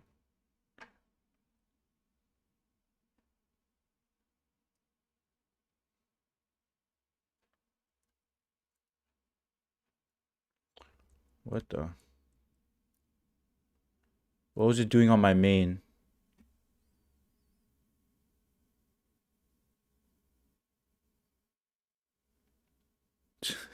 You gonna eat Domino's for Thanksgiving?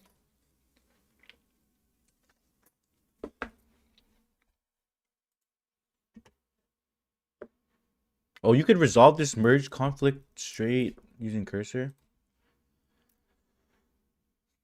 Okay, what is this complaining about, bro?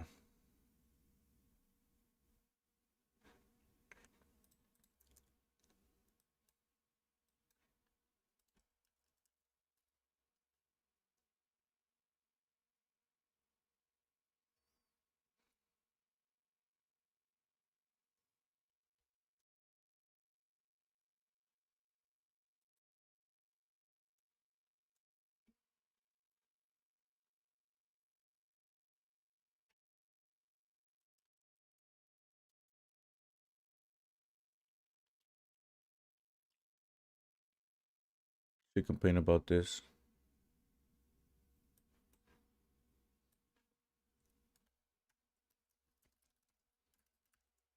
Fix this, please.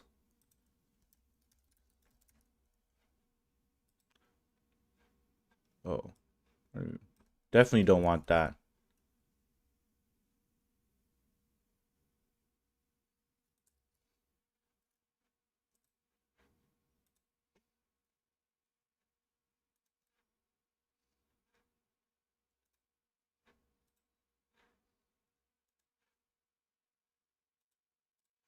Okay, what did I do for track completions?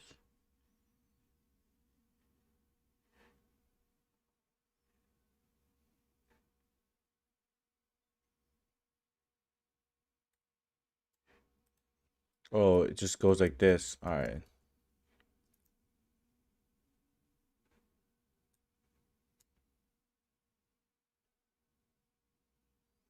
Bro, I don't want that. Okay, wait.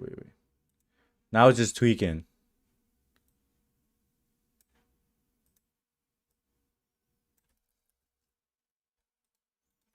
This was the original code.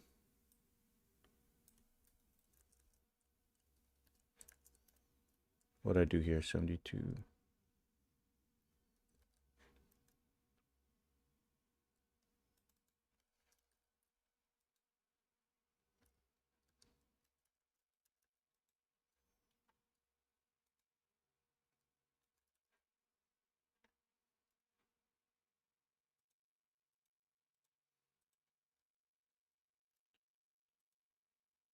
All right. Let's see how that looks.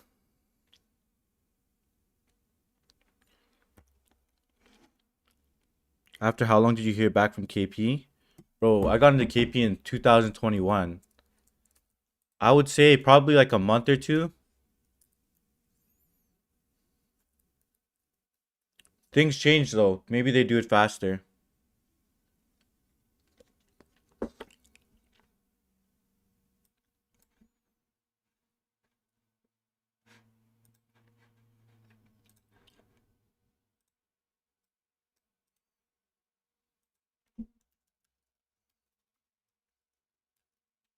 Agent review.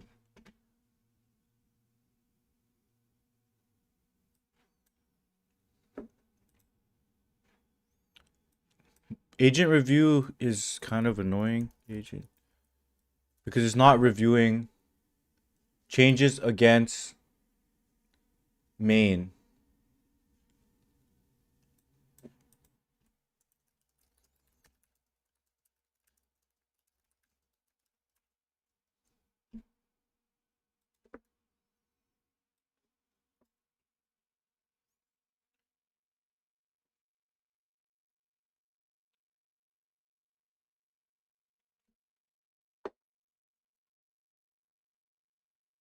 What coding assistance I use at work?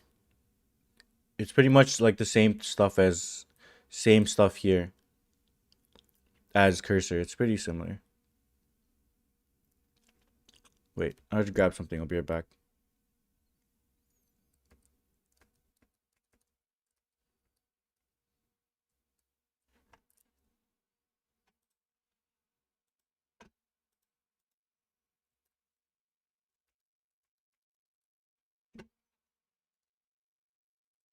Give me a sec.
Mars, what up?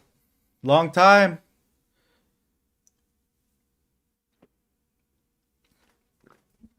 When I'm gonna upload my Oop playlist? Haven't thought of it.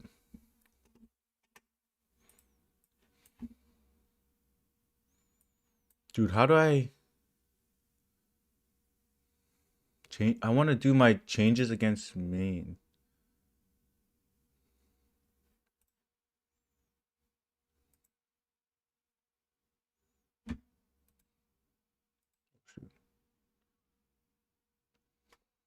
What the hell?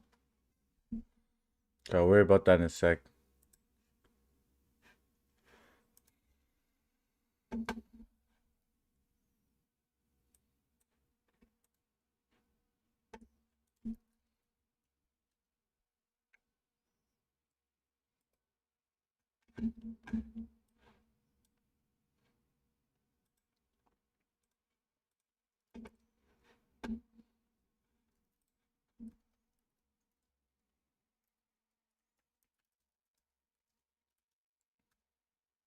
Write me a poem. Man, I've been good. It's the last month of the year. This year has been pretty good. Honestly, just relaxing, spending a little bit more time, having more downtime, reading more, working on more projects, playing a little bit of Minecraft, a little random stuff. What about you? How you been?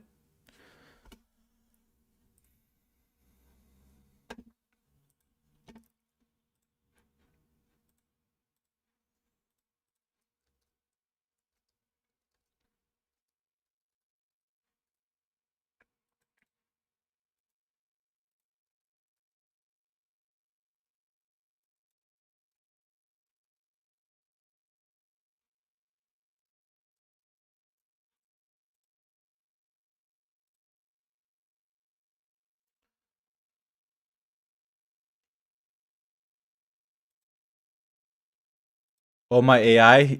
I'm just building out like my own AI chatbot that can, and then like adding a ton of functionality to it that's useful that I need specifically.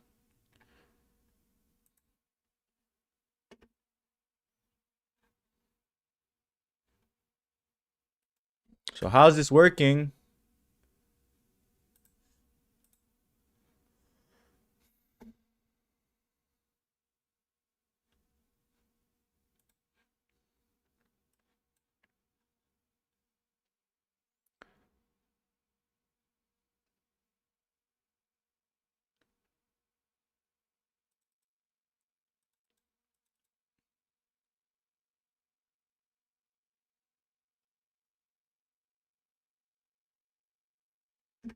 Okay, the AI chatbot. What's happening here?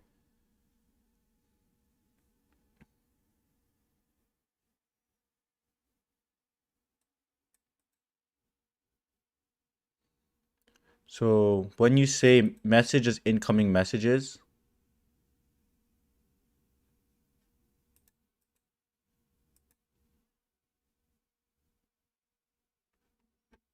get relevant videos. Okay, I needed to open up a OpenAI video vector store ID.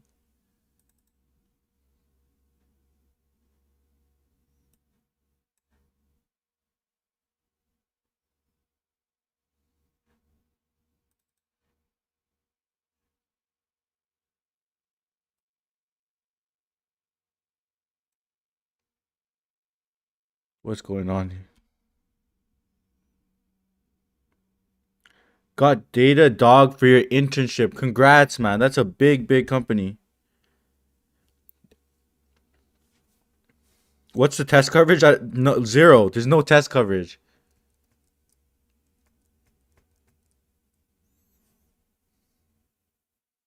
Coming back to France. Is it snowing in France yet? Okay, how is this actually working?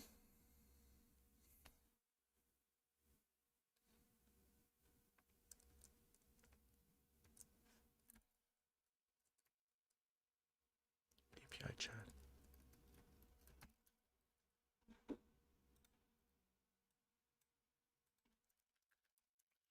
This code.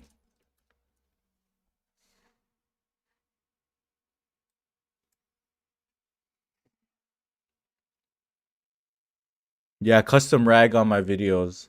So when you start talking to this chatbot, it just replies with, if you're asking specific questions to career, and I talked about it in one of my videos, it's gonna drop video suggestions in here.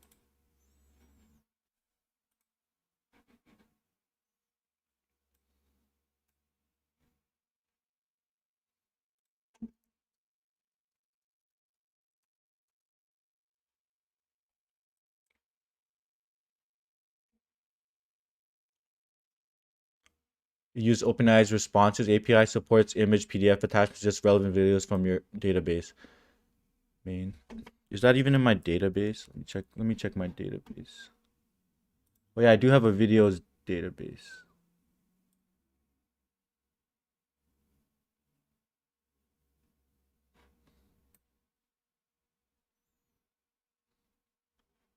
Okay.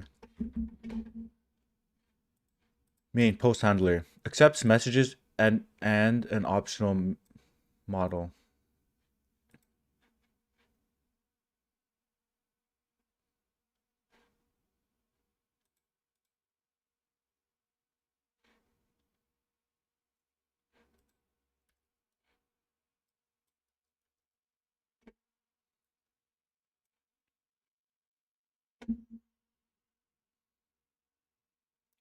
Dude, this shouldn't be ChatGPT Mini. Extracts the recent user message, the last 3 to find relevant videos. Why did it grab the last 3?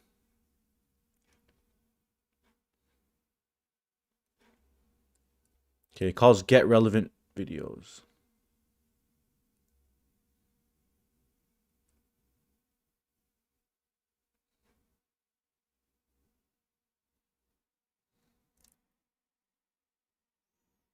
Okay.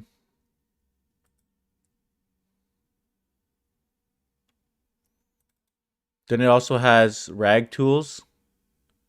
So oh, that's interesting. It does 2 things. It does basic Google or basic search against my videos database, and it also does RAG.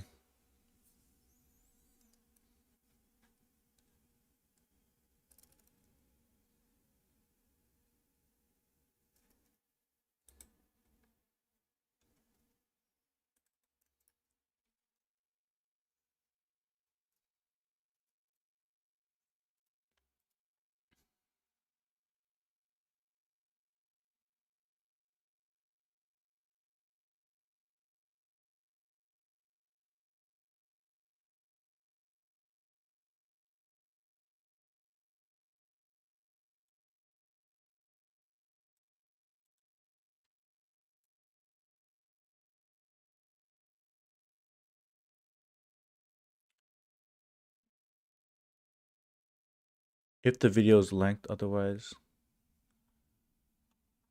Okay. Okay, let's just test if it works.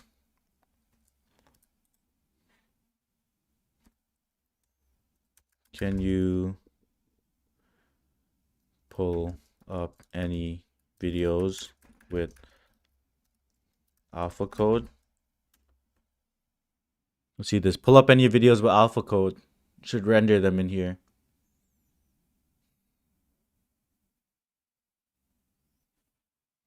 Ooh, it's thinking.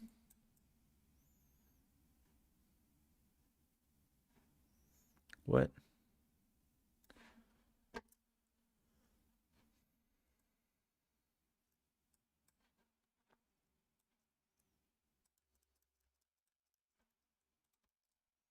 This is a real video. Oh, this has alpha code in there.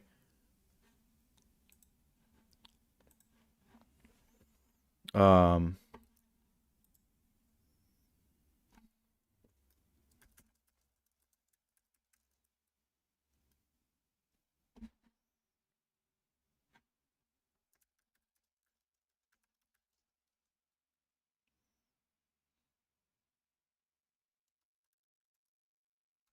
Pull up any videos related to Kleiner Perkins. But I don't want it to just show in text. I want it to like show the video inside of the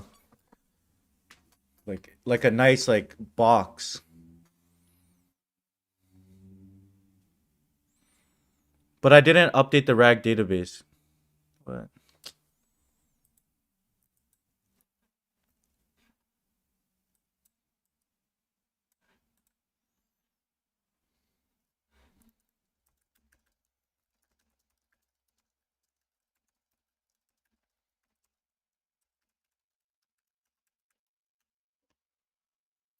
I need to have this RAG sucks right now.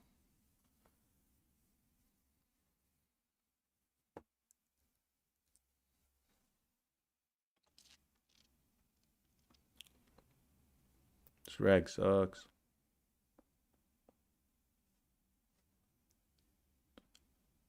taking forever to think. Probably because it's doing a lot of actual logic. Why does it keep talking about the same question? Dude.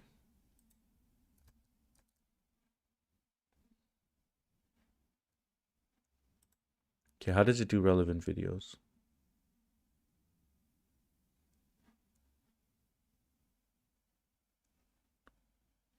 Title, like, description, like.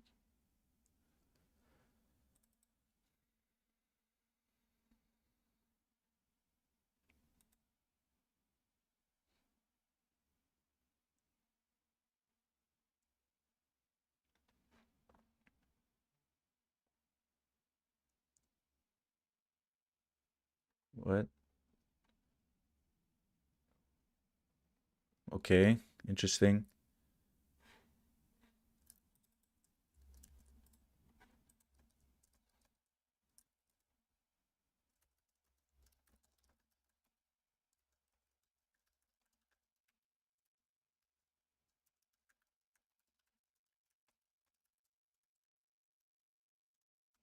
What is this for? This is just for fun. I'm learning how to do rag.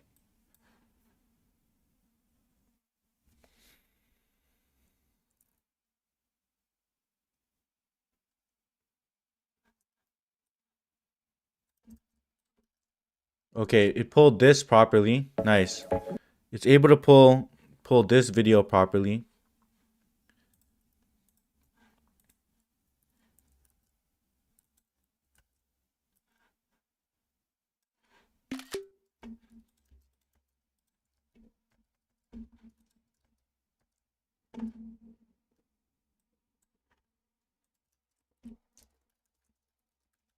Looks right now in the chat. I want it to display the video suggestions.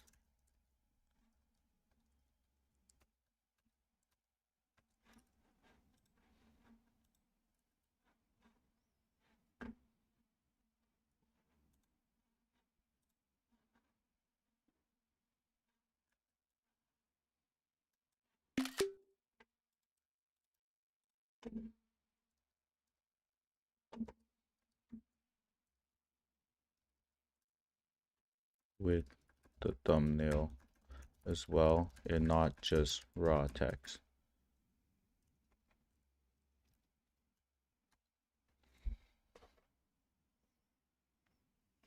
What's the size of the embeddings? I don't think it's using RAG at all yet. It's just doing like actual. It's just doing searching on my database, but I need to add RAG. So how do I get stuff in my vector DB?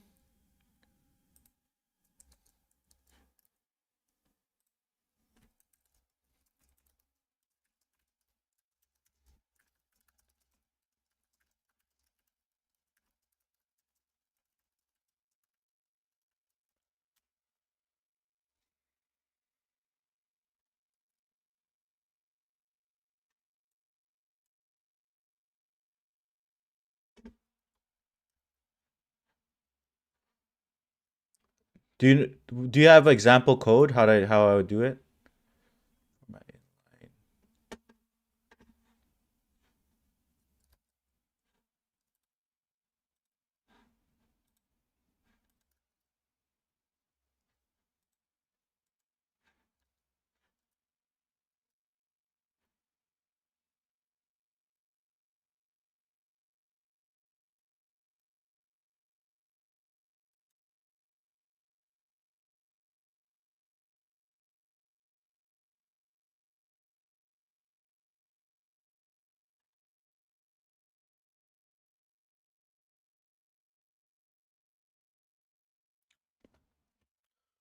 Ramen. So my goal is that I create like a vector search on my videos.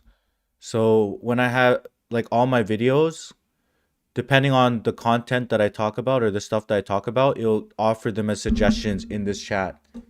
So what would be the steps for that? Let me fix this. How's the audio, by the way? I keep accidentally playing with this USB.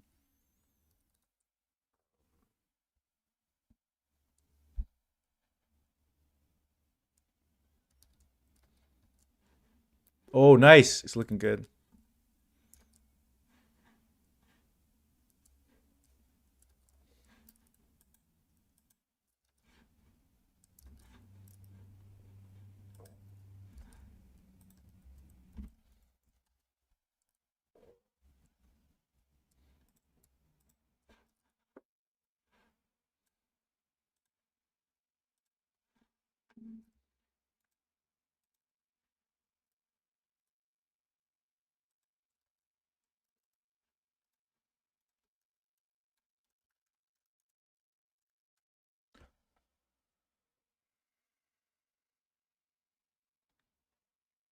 I'm just building out the UI first, then I'm gonna iterate on the back end to just make sure that it's giving actual suggestions.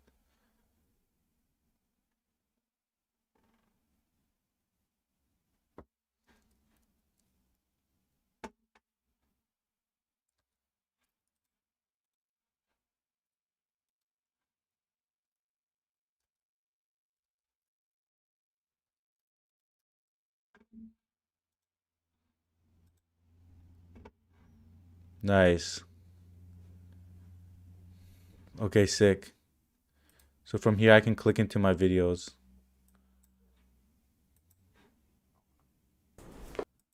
Sick. All right, man. Take the video title and vector and then vectorize it. Okay.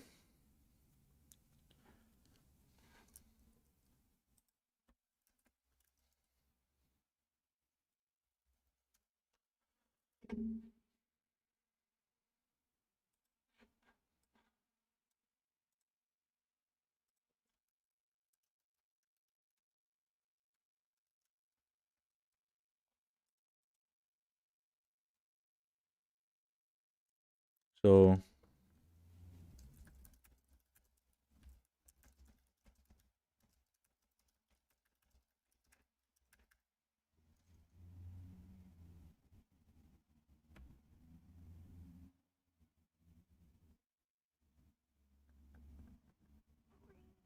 yo, Cyclops, what up?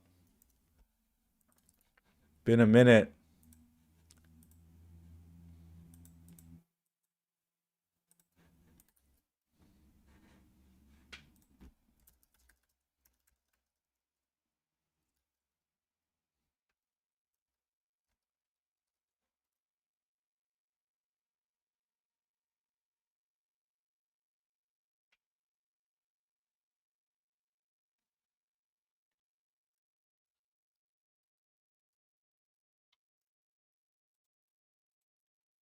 Update the prompt. All of the data is rendered to the chat.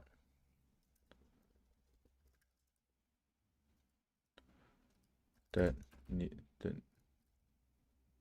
update the prompt so that because we have a system prompt.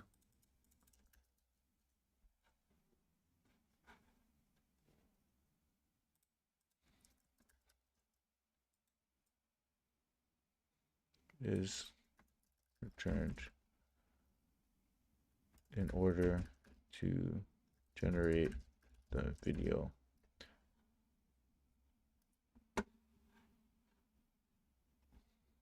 In rich text.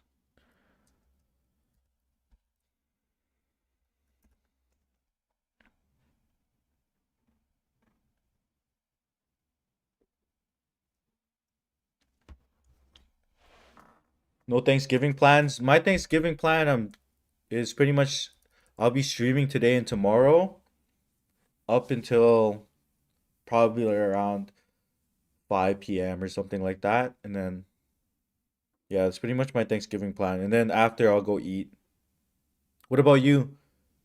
You celebrate things. Oh yeah, you celebrate Thanksgiving too, cause you're in New Jersey. What are you up to for Thanksgiving? Family stuff?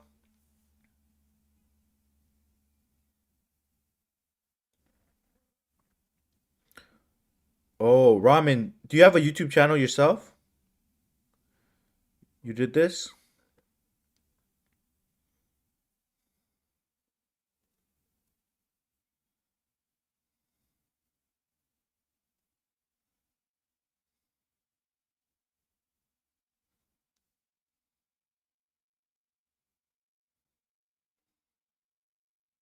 Sick.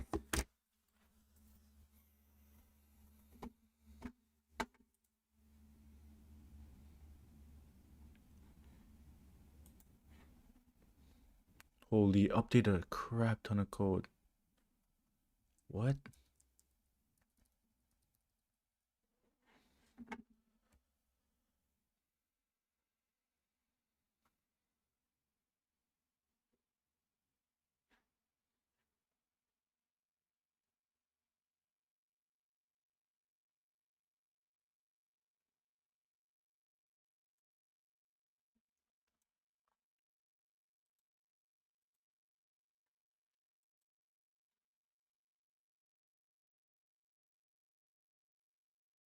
It looks good to me. It's working.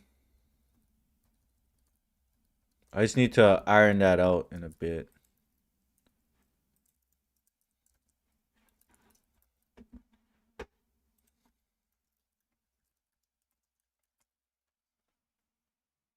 No, I'm not. I'm not. I don't know if I don't know if I can really do mocks like that no more because I'm actually doing real interviews. So I'm passing the torch on to Alpha. Alpha is gonna be running all my mock interviews. I'm strictly just getting into just coding specific content. I'll do tutorials and stuff. I'm in Canada right now. I'm in Vancouver.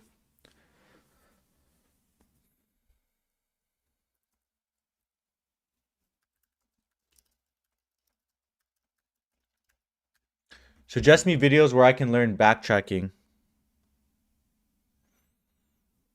But Cyclops, I'll do interviews for you on the low too. We'll see.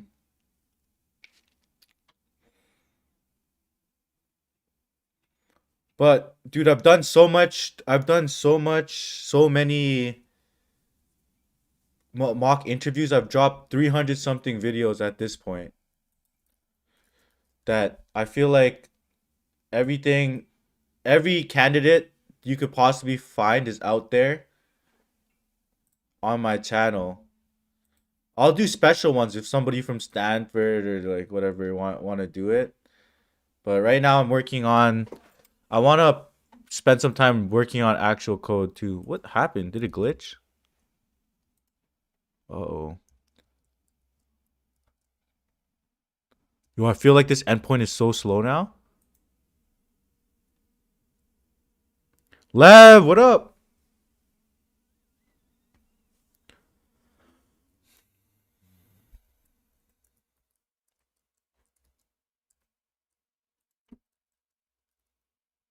What?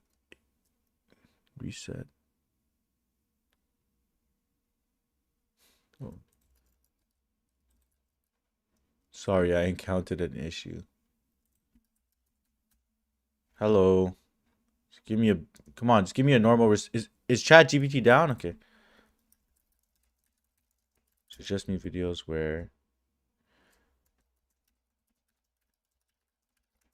I need to learn about heaps.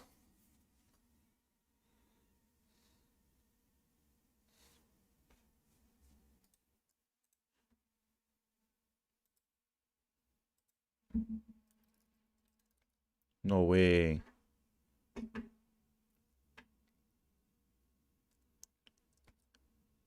Is it that slow these days? Oh, there you go. Come on, give me some video recommendations.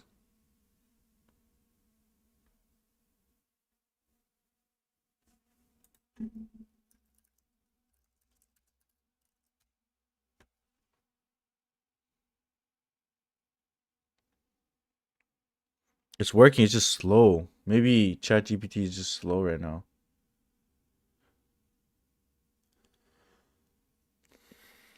Is it?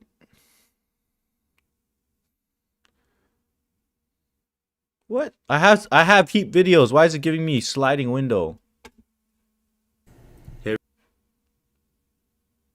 But I like this. It's doing its thing, but it's just not working perfectly.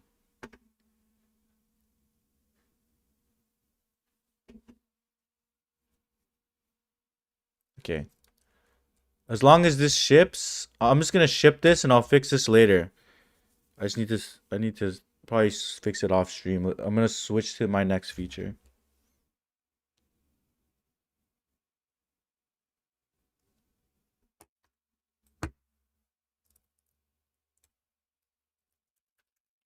Fix this.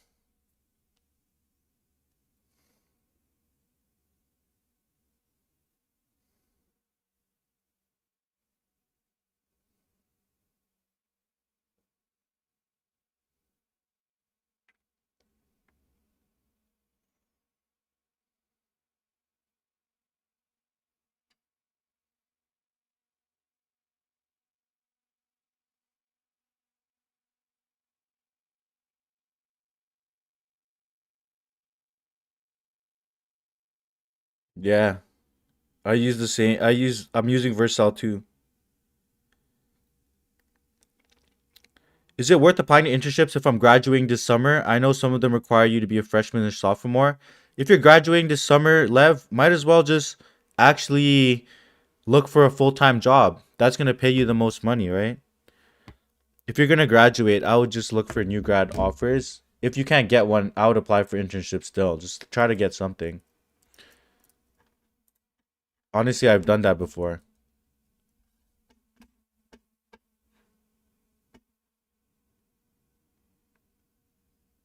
I'm going to fix this rag stuff in a bit. But it looks like it's doing its thing.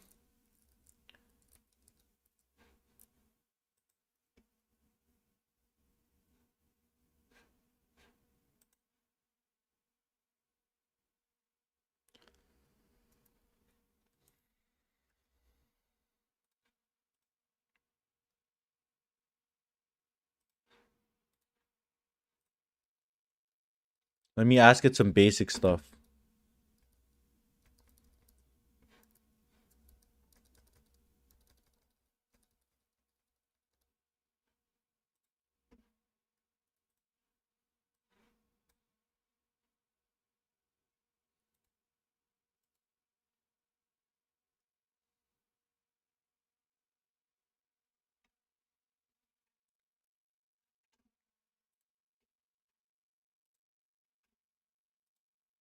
Let's see if it still does PNG. Failed to fetch. Oh, okay. I didn't. I need to start up my server. Oh, shoot.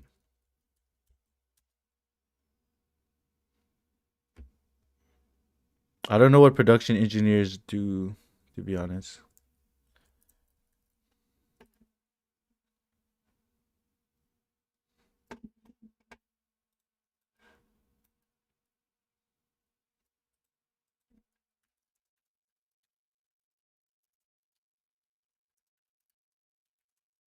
What's in this image? Maybe I was getting rate limited. That's why it's so slow. Or maybe it's querying the database super slow. But what? Okay. It's just dropping related videos.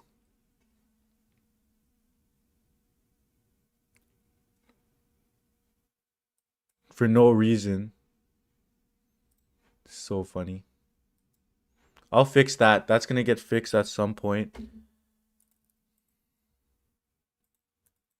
Or maybe I should just get it to do related videos every single time.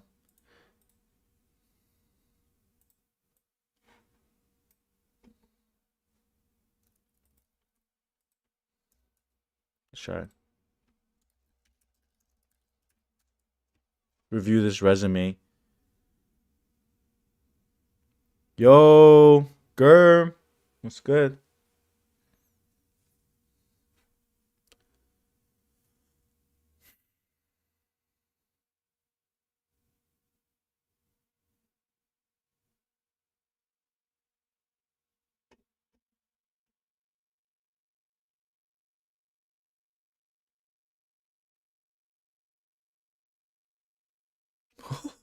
Why is he keep putting Elite Code Beast Mode in there? But whatever, free promo.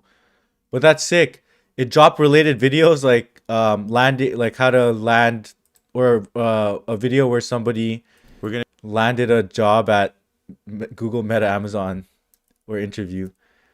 That's crazy. Okay, that's sick. Once I fix the rag, it should be a lot better.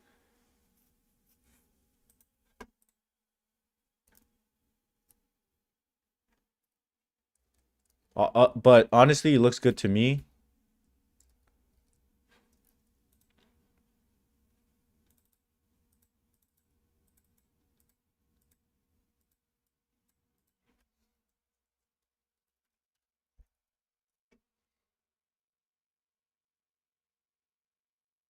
Roadrunner bag chaser. Ask the AI. The AI got you. What's going on here? It's so much stuff.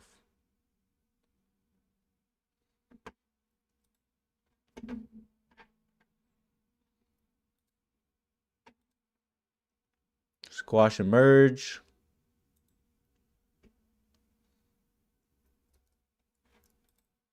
Dude, we pumped out like 4 features already.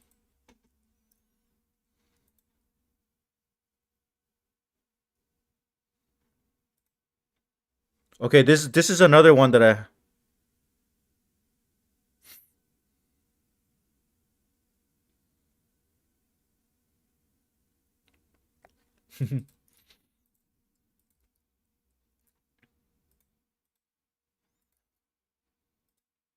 So I'm building out this live Q&A feature.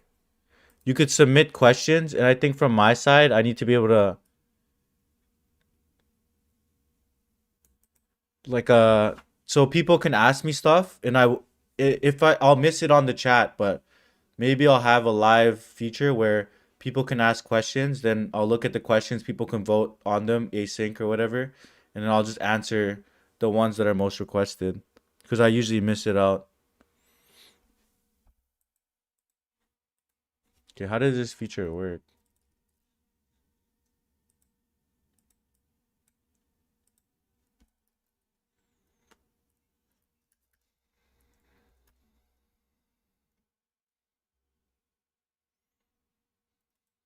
All of them work. I tested them. We're good.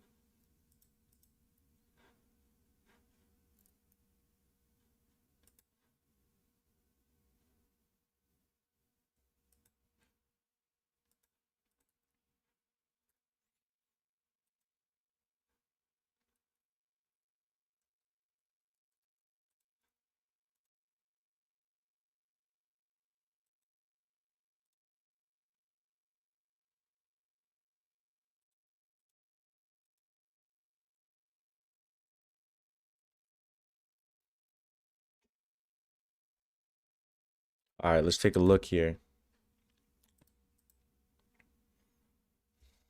Do I like this UI?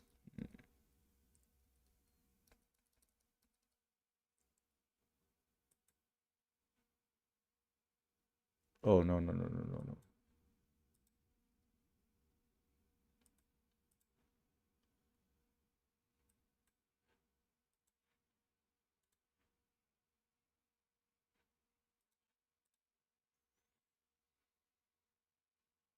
Use OpenAI for chat streaming.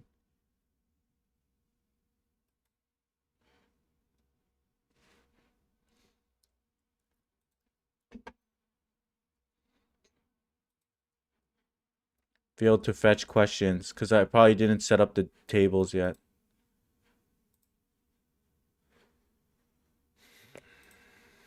So we have this new questions tab. What is it?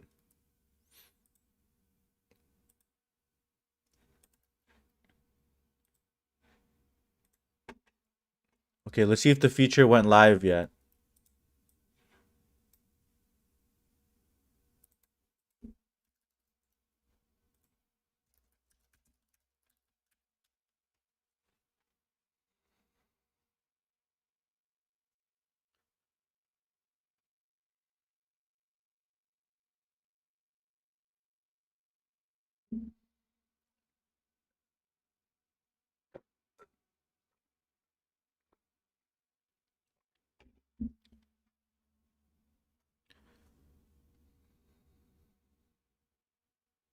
Sick. Yo, look at this.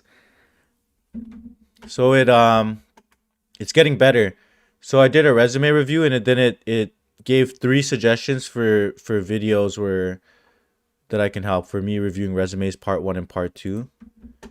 And then like this one. We're going to do a quick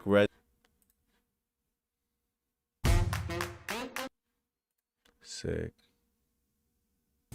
Hey everyone, so today I'm going to be reviewing Let's get it. And that's already live on jamesperalta.com. I don't know how I feel about this UI. Okay, let's just make the tables.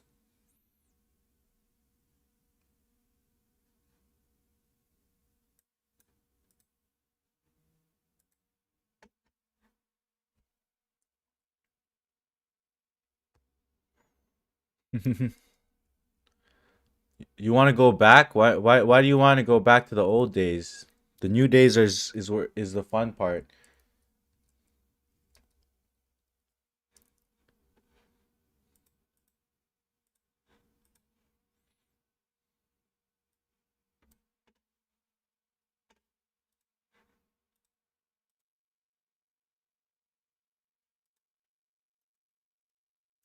Can you explain the current changes on my branch against main?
Dude, why do you not like the AI browsers? Yeah, you don't have to use it. You don't have to use it. Just use the regular Google Chrome.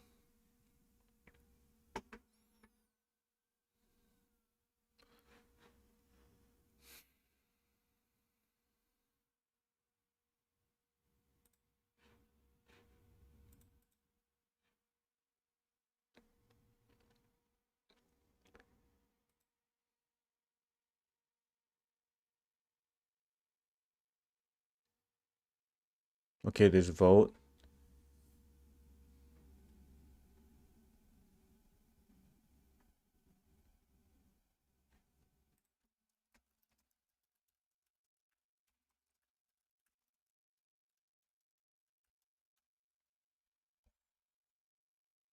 It feels forced.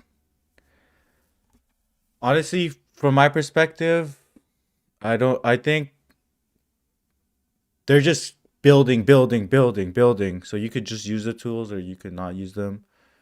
Me personally, I like to use the tools because it's helped me be way more productive than I would without using the tools. I think it's important to master it. But I see what you mean. They are really getting people to adopt it. But I think overall it's better because the tools are good. The tools will help you become more productive. It'll help you do things you couldn't do before. It'll empower you to do a lot more things. So I would I would at least try out the tools.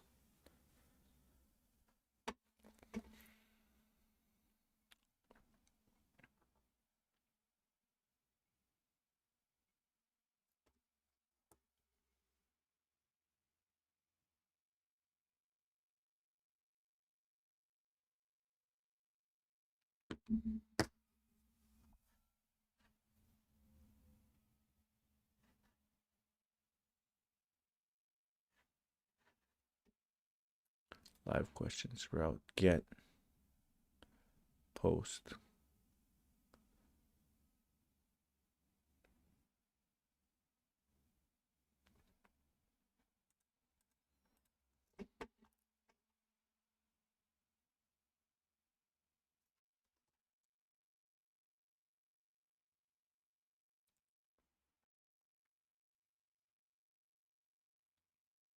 Where do you work?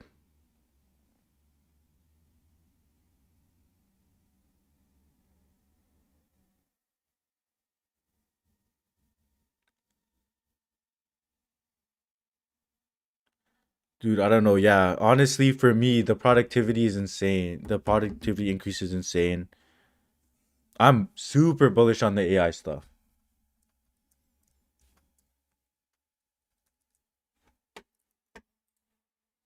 Wait, I just need to create this new table.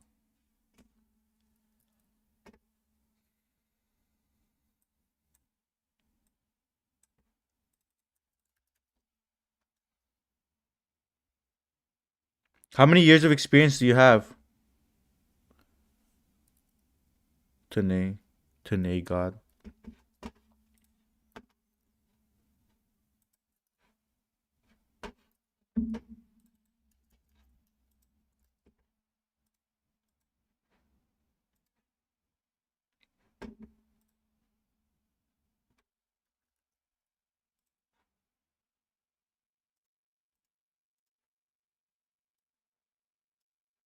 Building.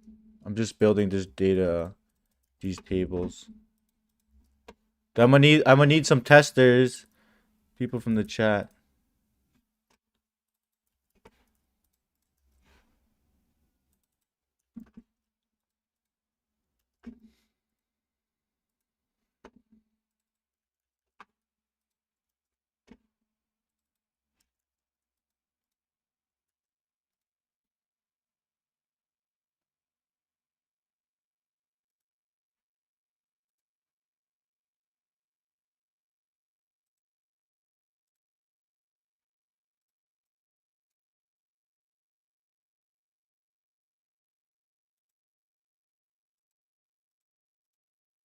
Not no. Why do we need a user email?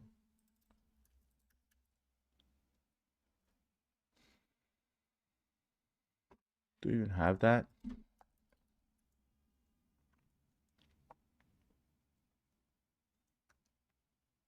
Yo, message me on LinkedIn real quick. I don't know. I'm bullish on it.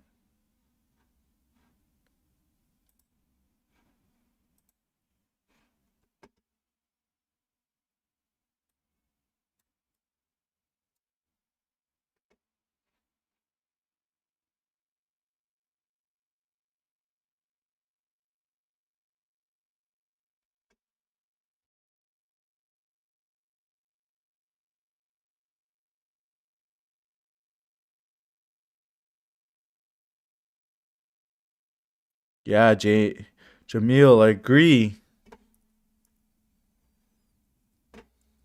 It does some stuff that even I have a lot of experience at this point. It does some stuff that even surprises me, and I'm like, oh, I wouldn't have done it that way. So I learned some stuff.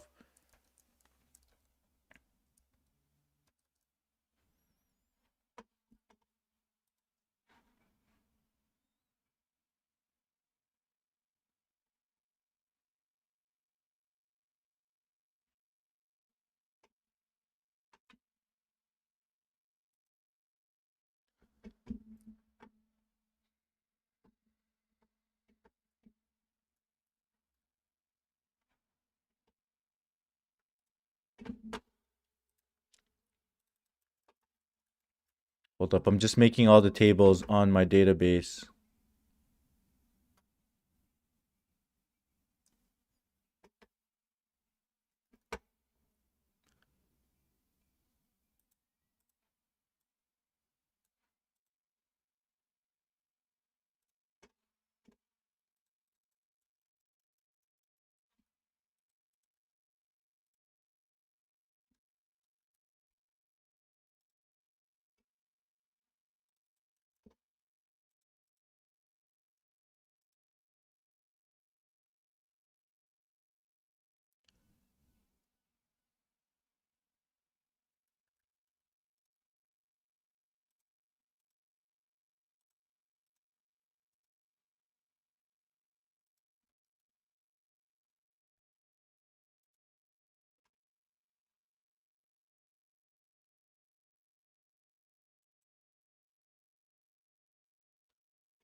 All right, I created the tables.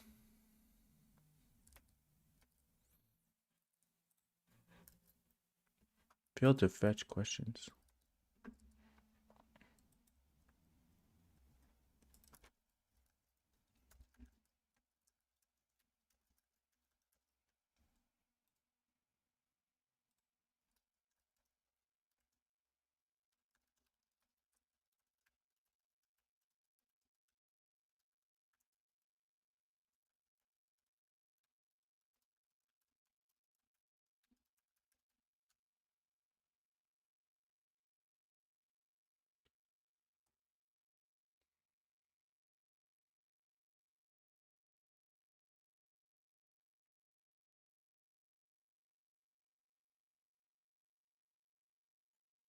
Yeah. Yeah, I'm at a point where I just been writing code for 5 years. I've been writing code for literally 10 years actually, because if we include like when I actually started. So at this point, most of the things that I'm trying to build, I have a vision for it already. I kind of know what the code is gonna look like, but the main thing that's stopping me from getting things done is time. So all these AI tools is just helps me get the things I want to get done faster and actually do things that I want to get done.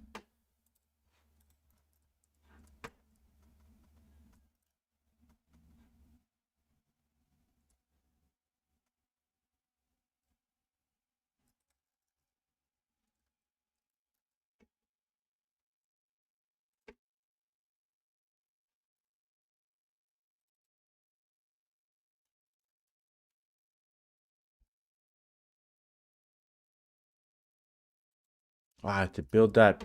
I had to build that foreign key.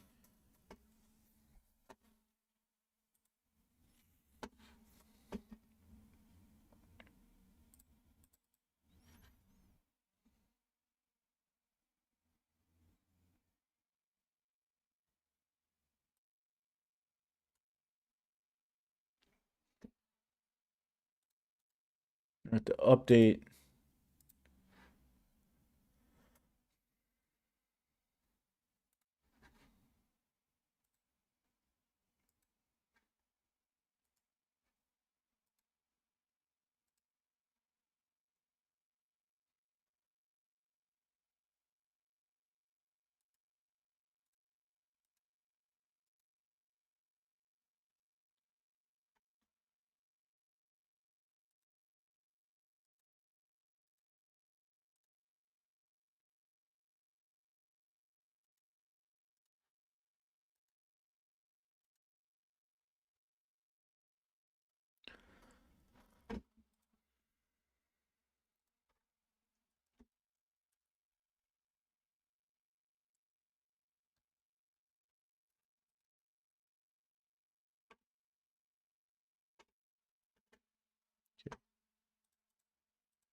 castleridgelabs.gmail.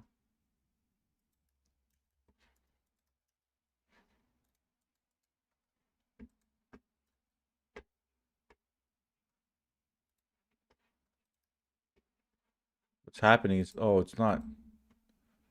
I have to re-proxy.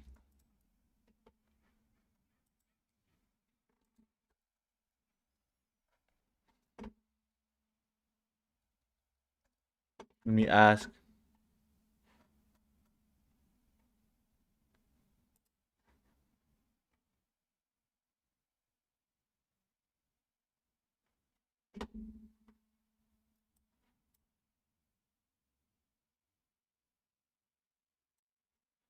So I'm going to ask on this person's behalf. Submit question.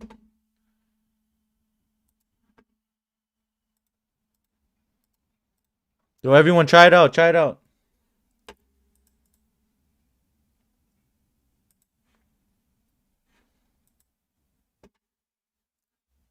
Oh, what? You glitched. You can't.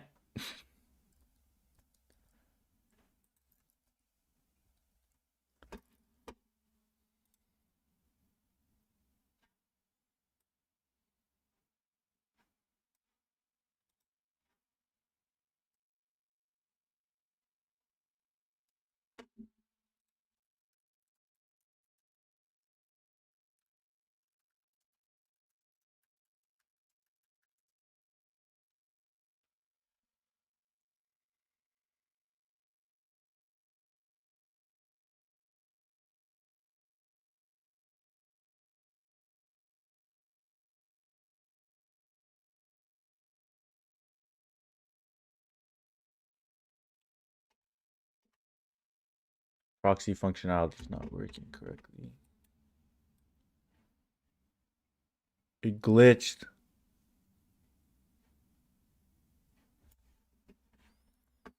How to get 2 votes? There should be a unique constraint.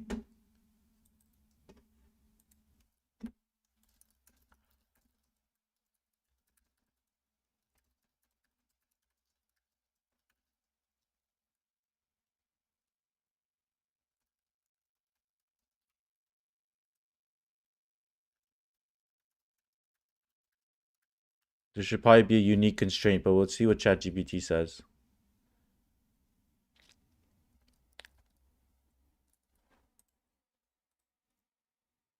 I should be able to downvote too, or remove my vote.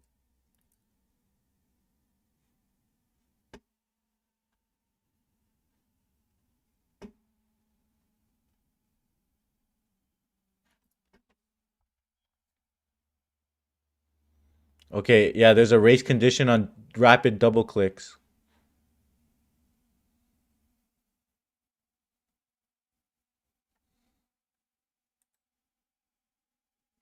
Why did it write so much code just for that?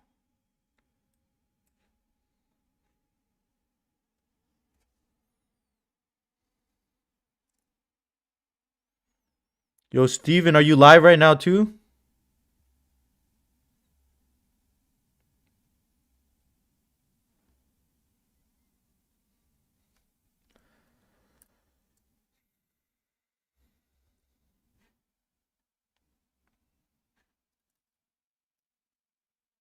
What did it do? It tweaked out.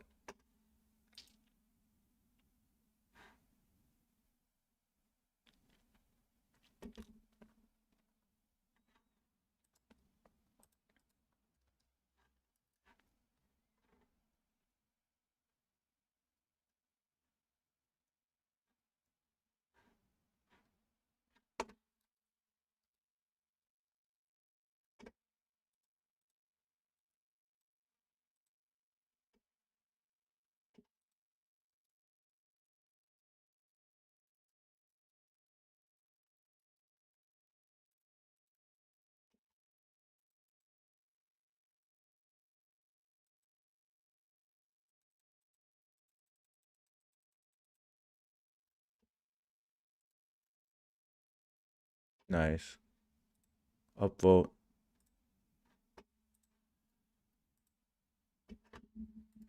That can remove my vote. Perfect.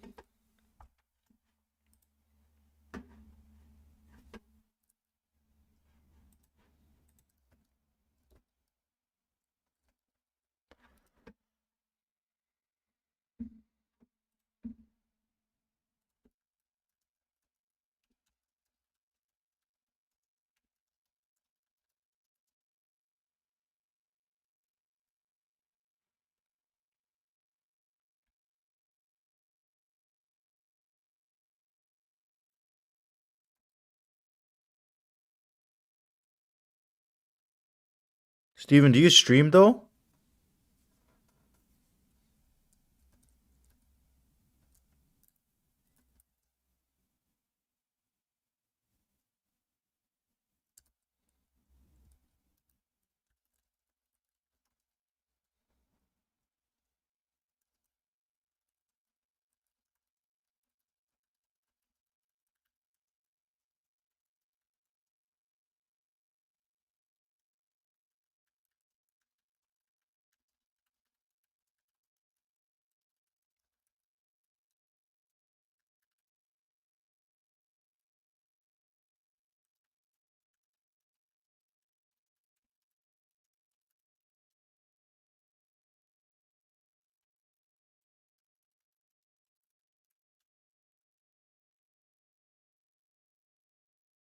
I see. That's funny.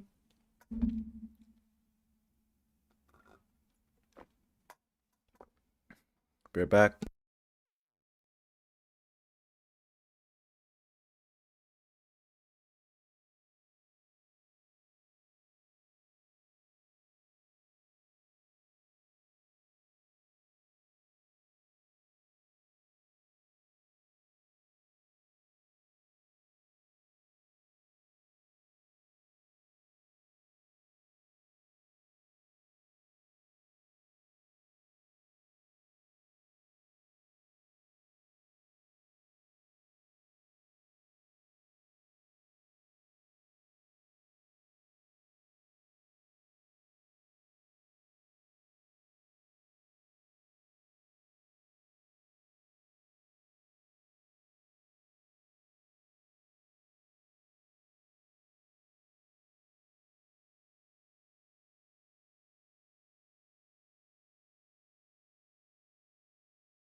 False. Nice.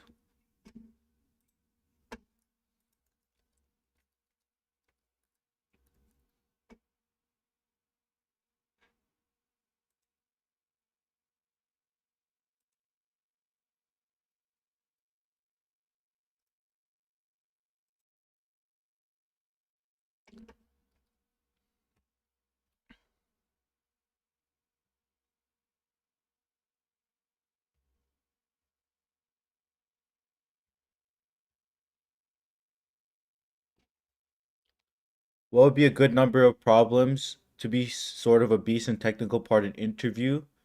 Yeah, I would say around when I start to get good probably at around 300 questions, and around like 500 questions when I was could pass most interviews. Around 300 I could pass most interviews. 100 is when you start not just flopping completely.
What's the most common?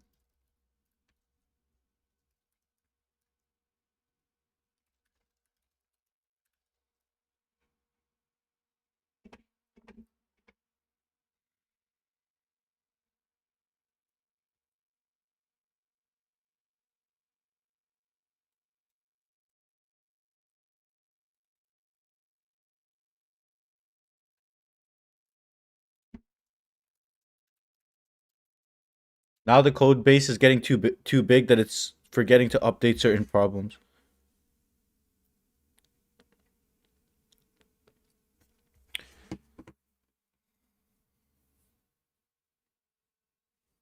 How many?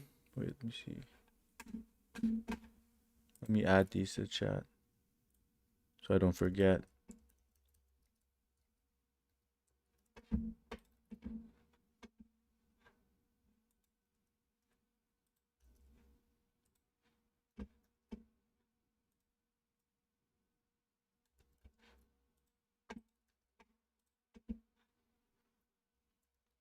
I won't forget these. Give me a sec. Let me just make sure this works.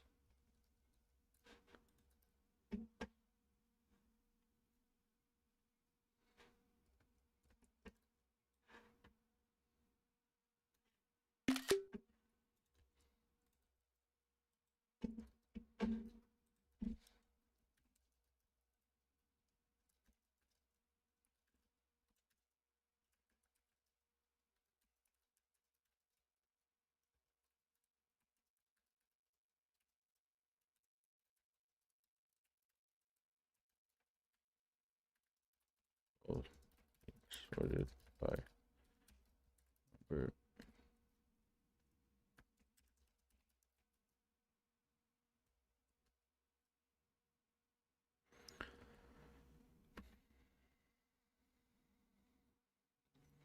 I'm just pumping out features.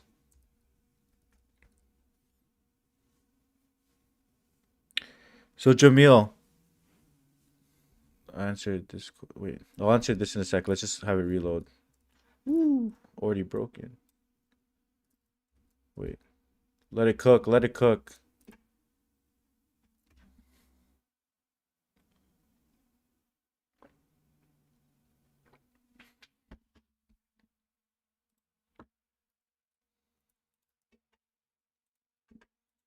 Nice.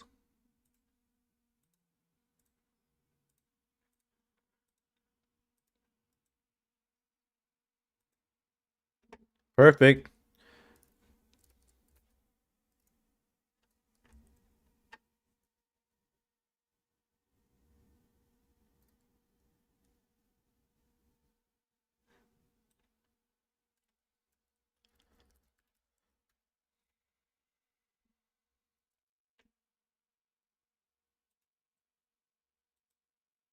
awaited.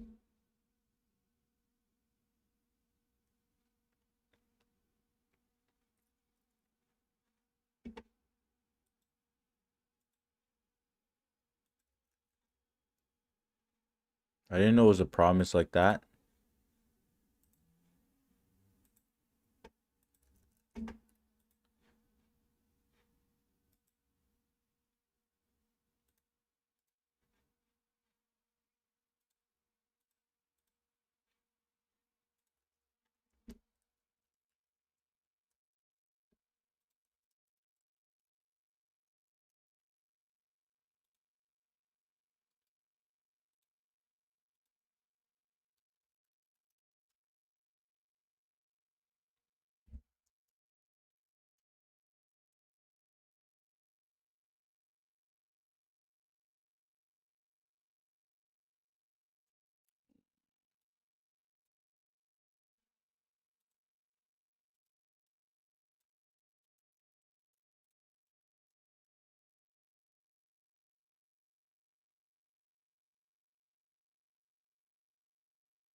Perfect.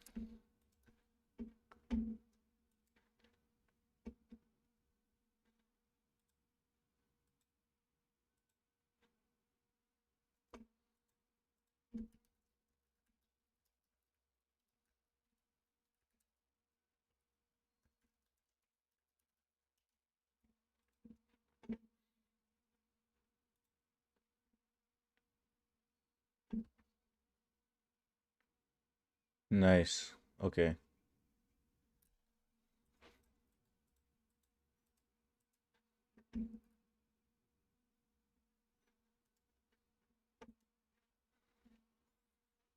Perfect. Perfect.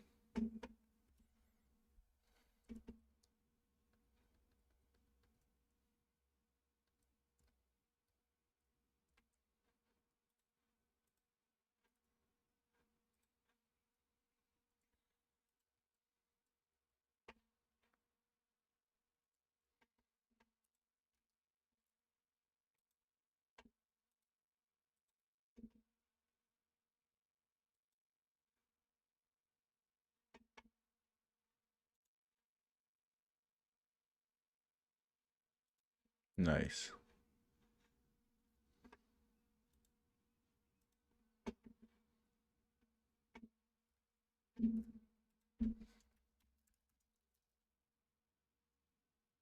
Okay. How many problems do you suggest to do a day? When I was studying, honestly, I would practice leak code for probably 8 to 10 hours in a day, or just say 6 to 10 hours, because some days it was if I wasn't feeling it, and I could do upwards. Sometimes I did literally 15 questions in a day. But when I first started, first started, I would spend 2 hours on a question if I needed to. I would spend 3 hours on a question if I needed to. I wouldn't move on until I finished the question. I barely looked at the solutions. I would only look at the solutions if I felt like I couldn't get it at all. But I always felt like I could get it eventually.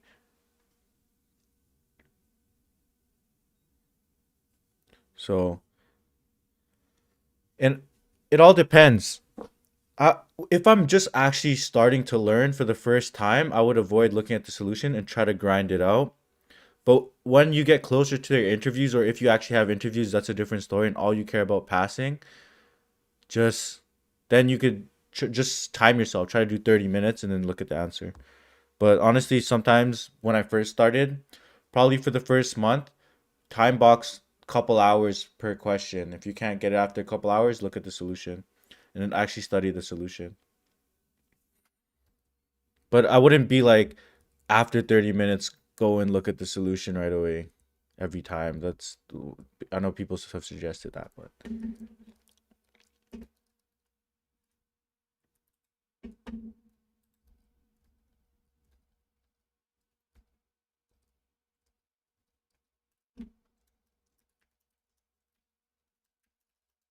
instead of archive, put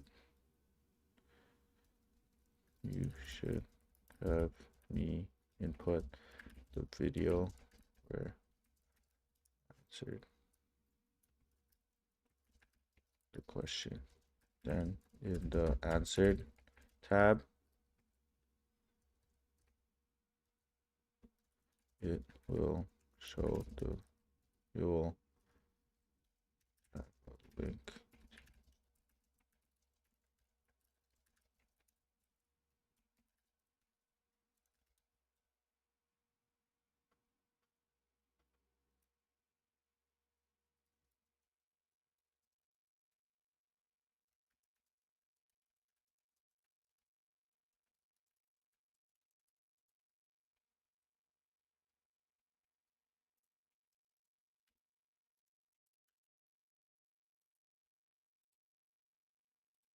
Honestly, I just like spamming 4.5 Synet.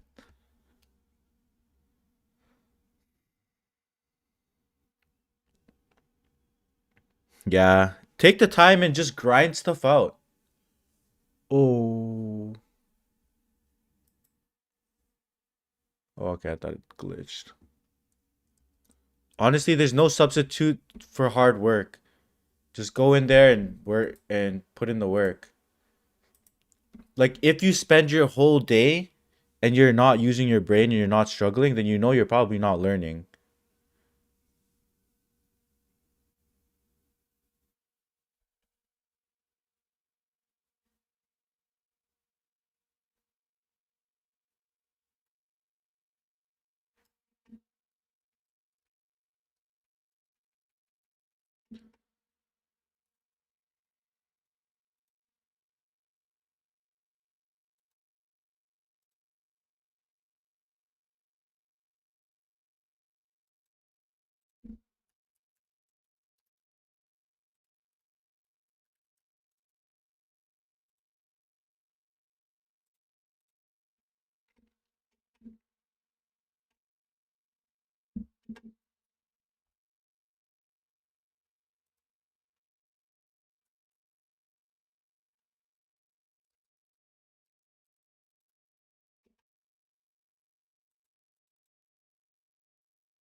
Video.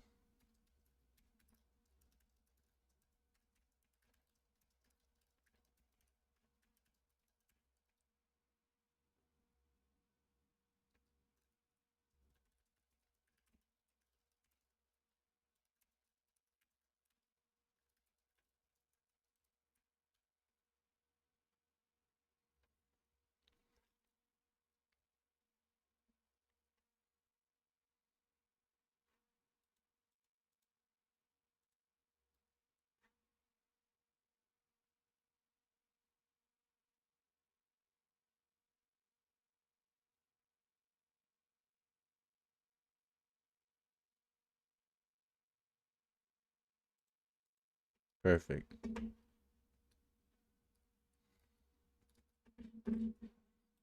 Let go. When I answer questions, mark answered. Mark answered.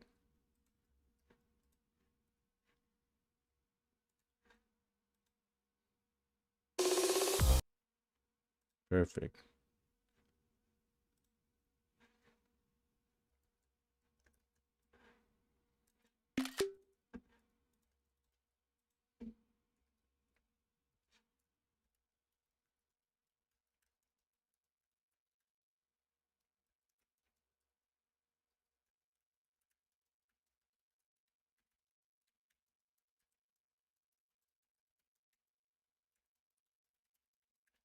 To get to on to get to the video. You could just pump out code like crazy.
when you approach the problem, do you actually write out the naive approach too, or just think about it and say it?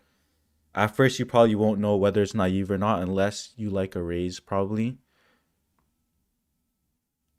You shouldn't write out the naive. What you should every time while you're practicing, you should follow the format that you would do in an actual interview. So first, look at the question, read over the question, understand the question and the constraints of the question, and make sure you understand what the question is asking you. Take the first 5 to 10 minutes doing that. When you first start lead coding, it's hard to really understand what the question is asking you, honestly. Every question kind of looks stupid. Once you understand, propose a naive solution and then slowly build upon that for more optimal solutions. That's helpful in the interview because in the interview it shows that you can think of multiple solutions and you can, yeah, like it's sometimes suspect if it's somebody just goes to the best solution right away, right? Maybe they're cheating, maybe they already seen the question before, it's too obvious. So you should always work from basic solutions up to the most complicated or best solution, most optimal solution. But you don't need to actually go and write out the code for the naive approach. You could just mention it. Hope that answers your question.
What's going on here?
Can you look at this code and ensure that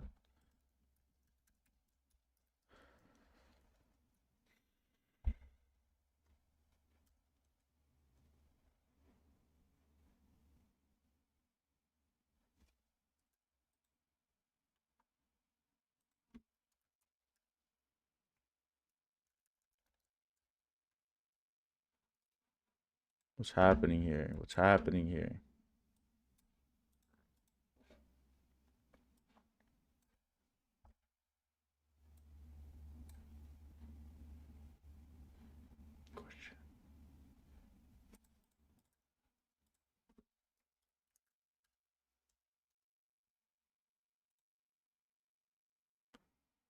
Video URLs there.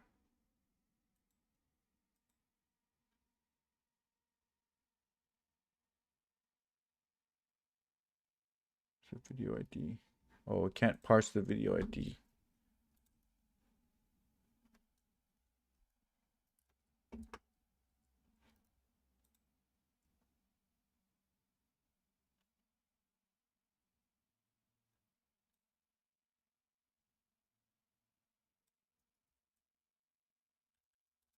Why do I need to get the video ID?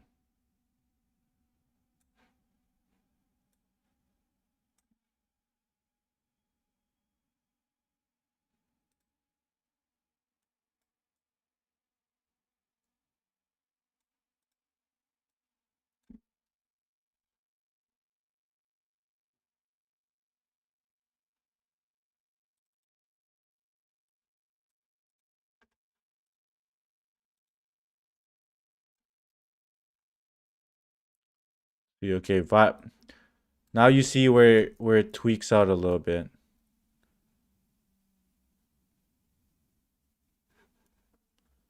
Where am I gonna get the thumbnail URL?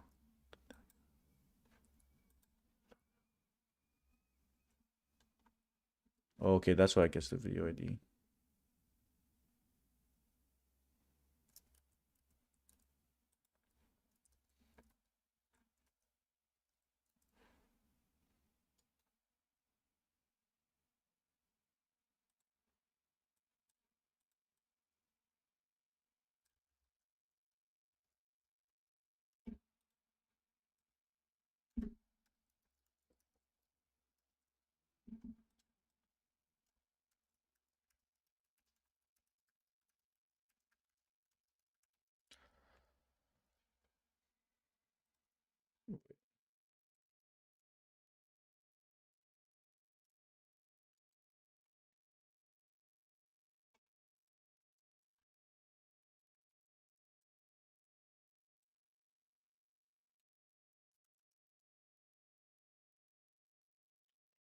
React. I actually had to debug this. I hate debugging vibe coded stuff, but there you go. Finally, should be bigger.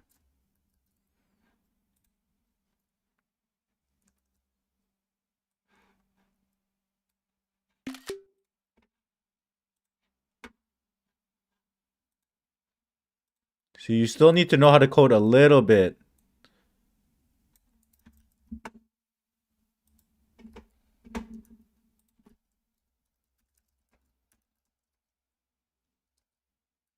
Move these.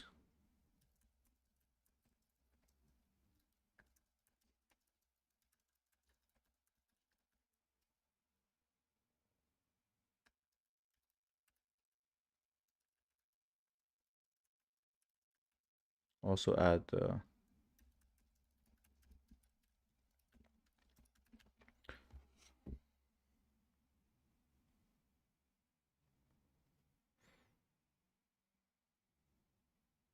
yeah, there's so much things I need to add to this site, like all the testing and stuff like that. How tested is your code in your like bakery one? I'm not watching the Chiefs game, but maybe I'll tune into it. Who's all playing today? What are the different games?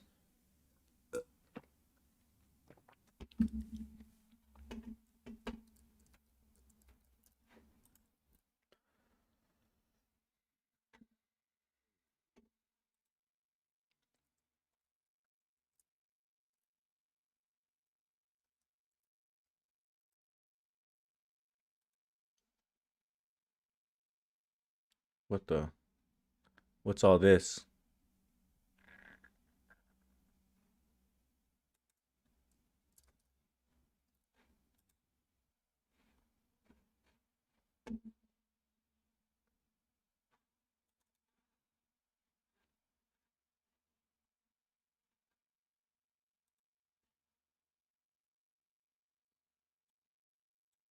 Nice.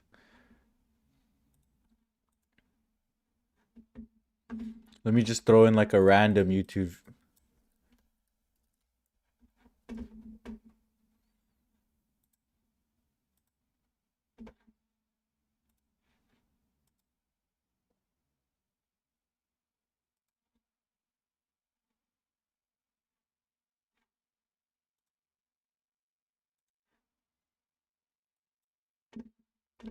So if I answer this, I'll go mark answered. This should go here. Nice.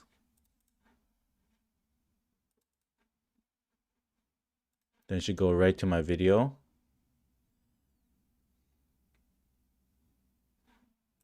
All right. This is how you hack your growth, because now this is going to be like, hopefully I'm going to make it so that this is like server side rendered so it could get indexed in the internet. Every time I answer a question, you'll also like have it indexed somewhere so it doesn't just disappear. That makes sense.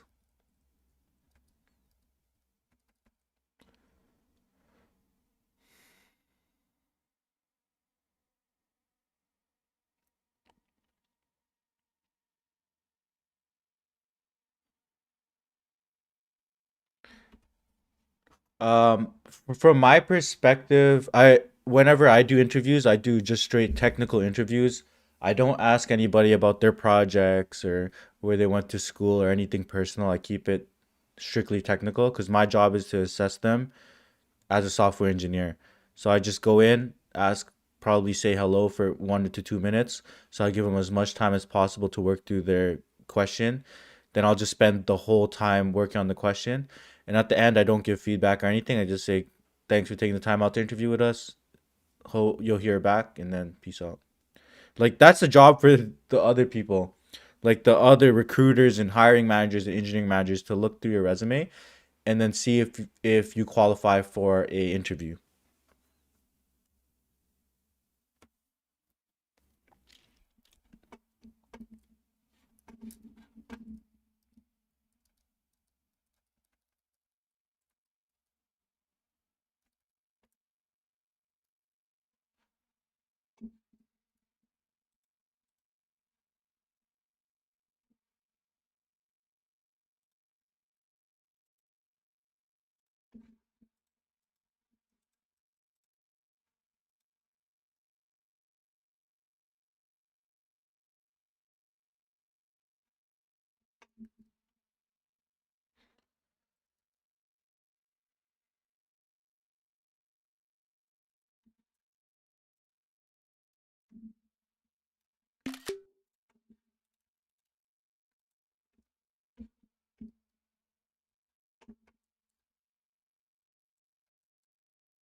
All right, what other features do I have? Okay. Okay, gallery, design system. Yeah, and then supporting other models. Cool.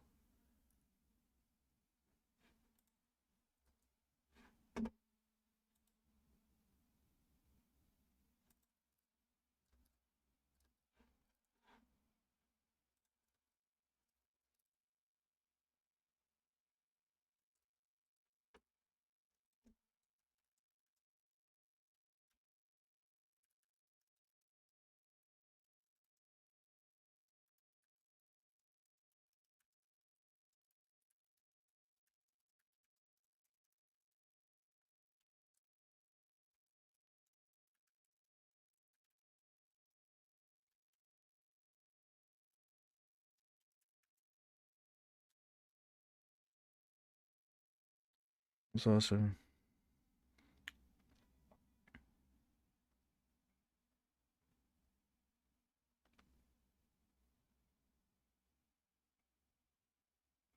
Yeah, like time is already crunched.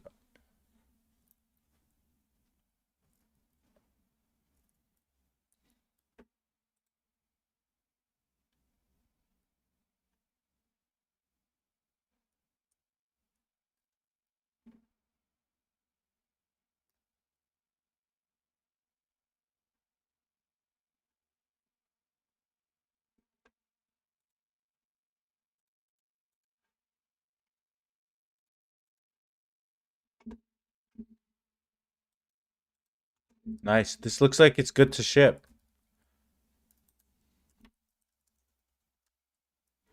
Required a little bit of tinkering for myself, but looks like it's good to ship. You can see how fast you can code these days. I pumped out like how many features? I don't know how good their features are, but probably like I swear I pumped out 5 features during this just this stream. Oh, what's this issue?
All right, everything's coming together.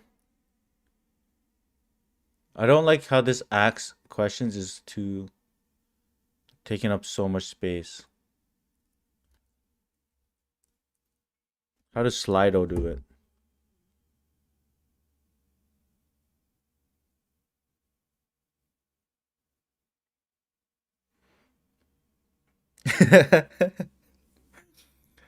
Yeah, dude, just keep pumping. Just keep pumping. Come work for me. We just pump features. We don't care if it works, but we're just looking at code velocity.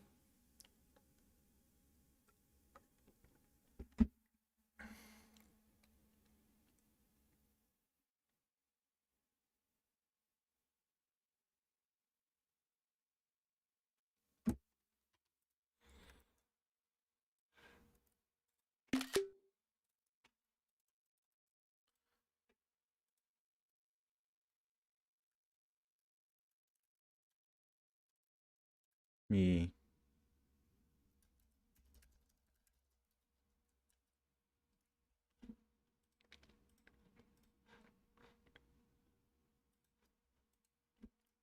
I want to highlight the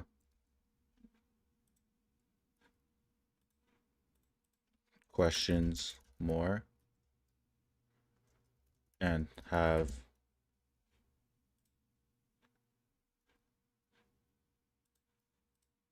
and not focus on asking questions. How would I update this UI? I'm getting designer advice from the AI as well. So we just vibe code everything. Ramen, what up?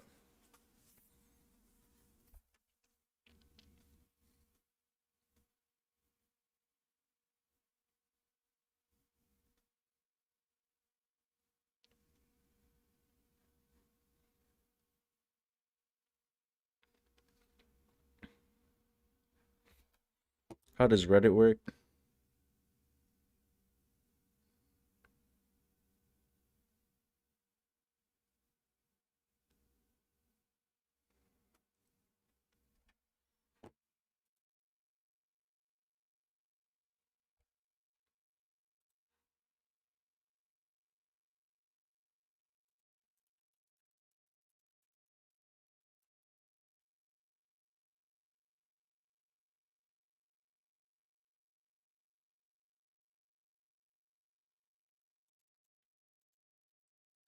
Okay, feed this into ChatGPT.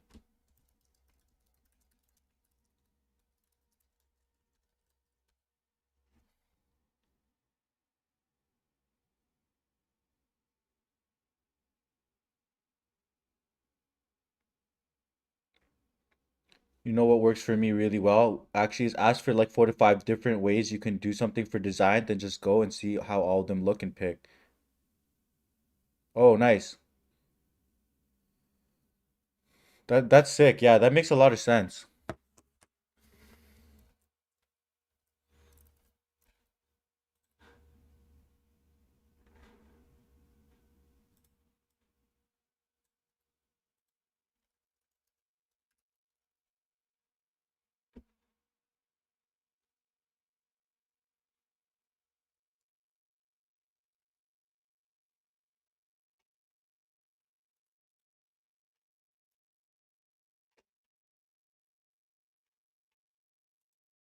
Ooh, this is sick. Oh, this is sick. Yo, that's crazy. I like that.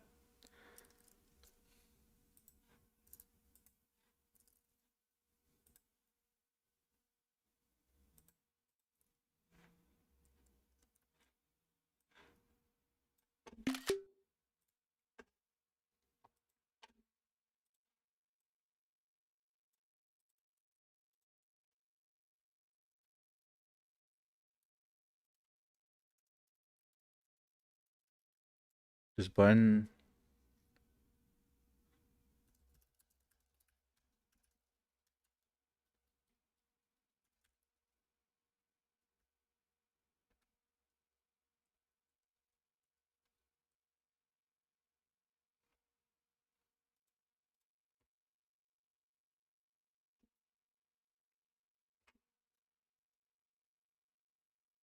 There you go.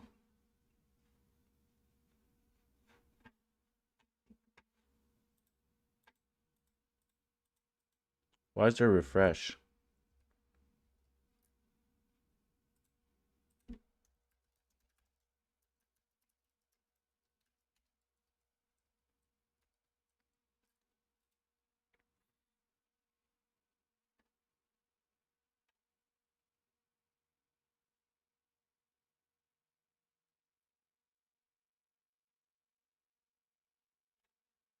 Perfect.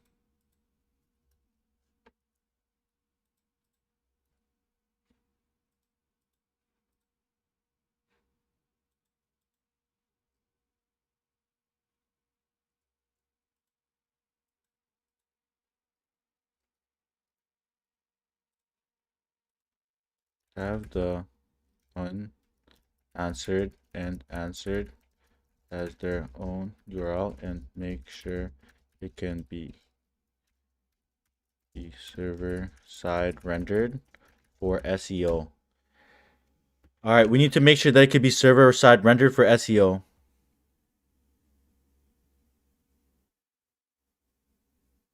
You always use the web version of the models. It doesn't tell you on auto, or I don't know, maybe.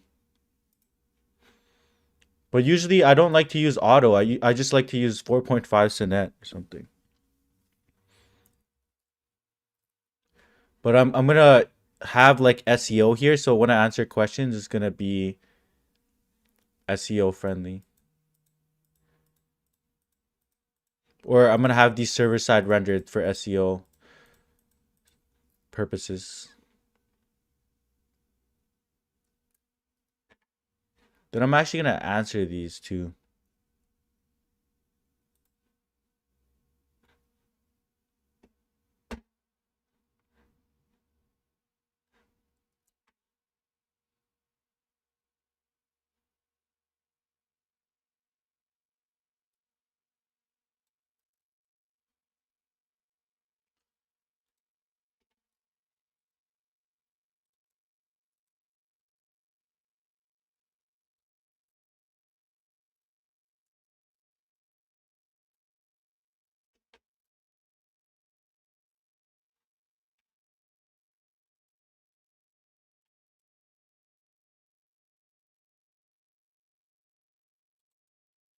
Damn, I don't know. I haven't even run out of usage yet.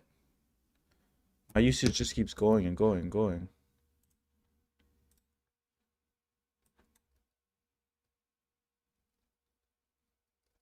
How long have I been live now?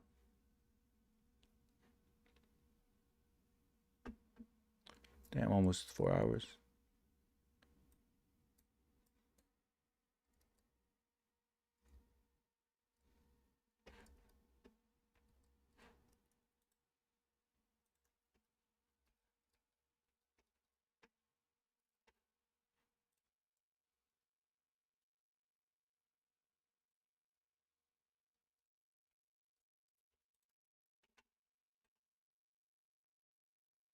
Now when you go in Q&A, there's answered, and then we go here. You go to unanswered.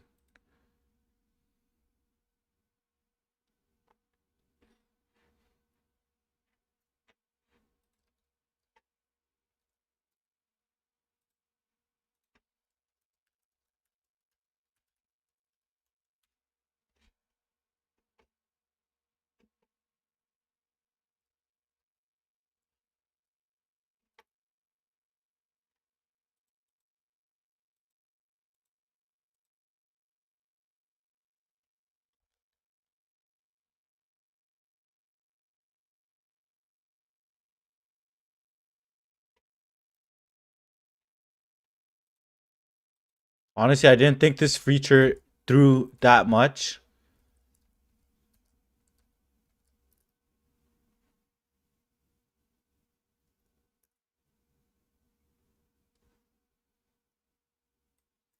I don't know if I'm gonna have this feature up for that long, but for now, whatever.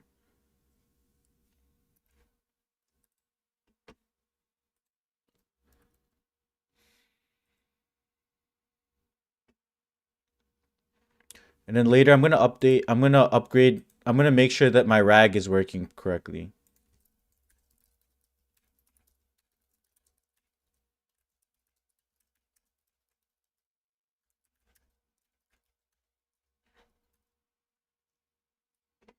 Yo, Ramen, did you have the code that you can pull YouTube videos and their transcript?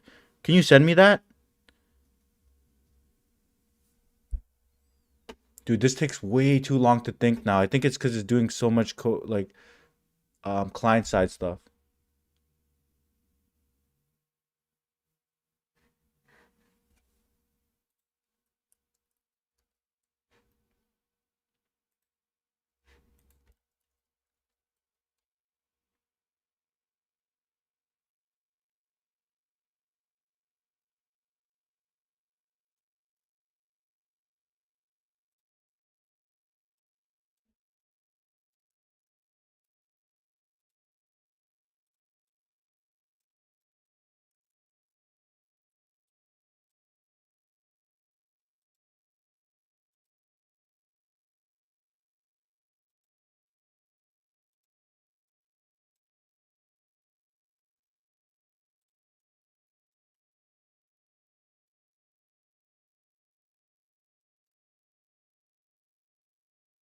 Yeah, that's what I need to do.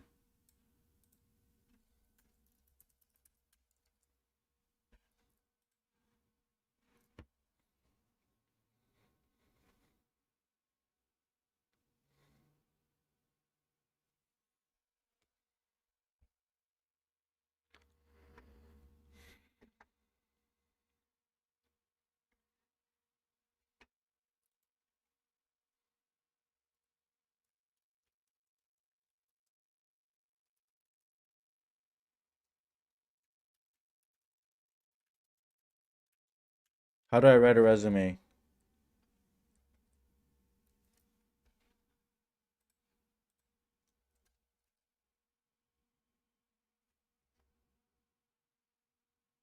Last time I tried, I don't think it had a transcript API.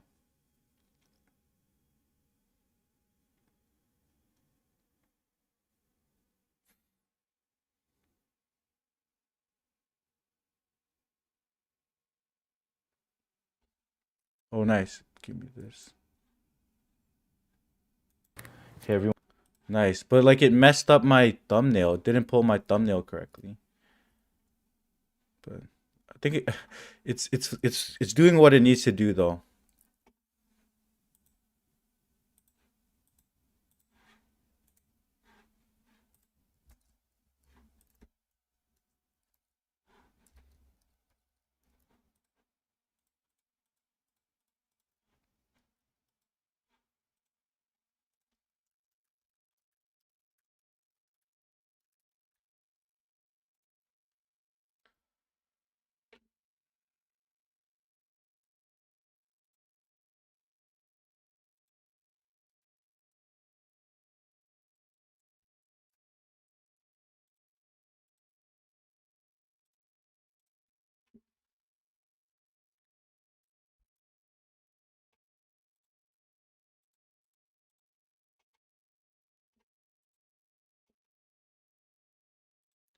1,000 lines of code. I don't know how I feel about this feature. If I really am gonna use it in the long term, but it's there.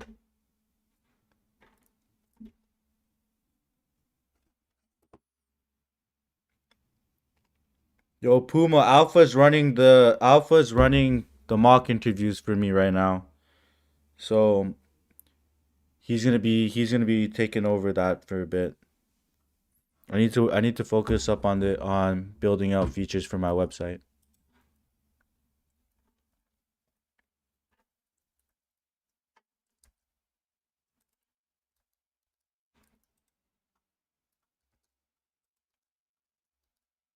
But we'll see. Maybe I changed my mind.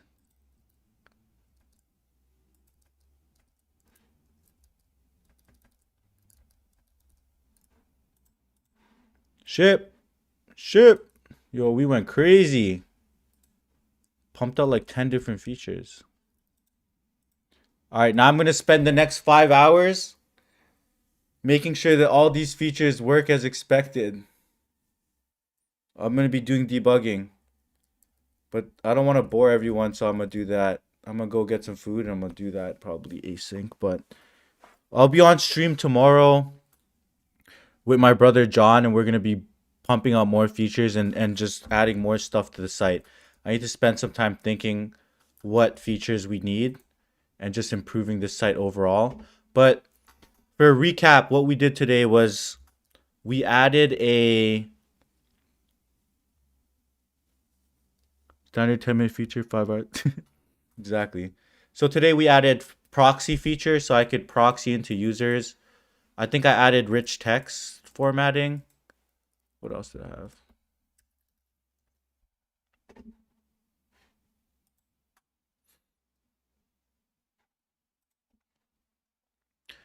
We added support for ChatGPT.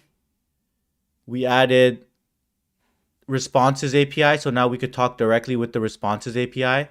And then we added video suggestions within the chat. So now when you talk to it, it has video suggestions. So pretty cool.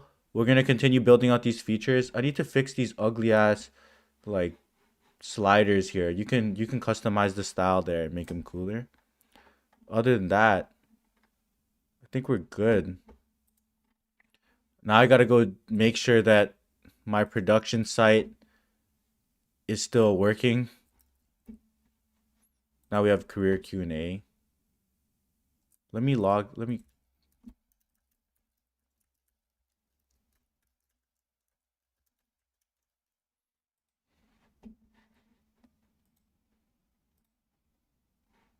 perfect. I can't upvote. Interesting.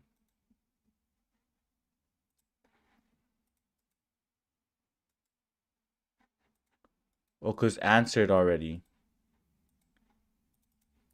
Oh, that's a bug.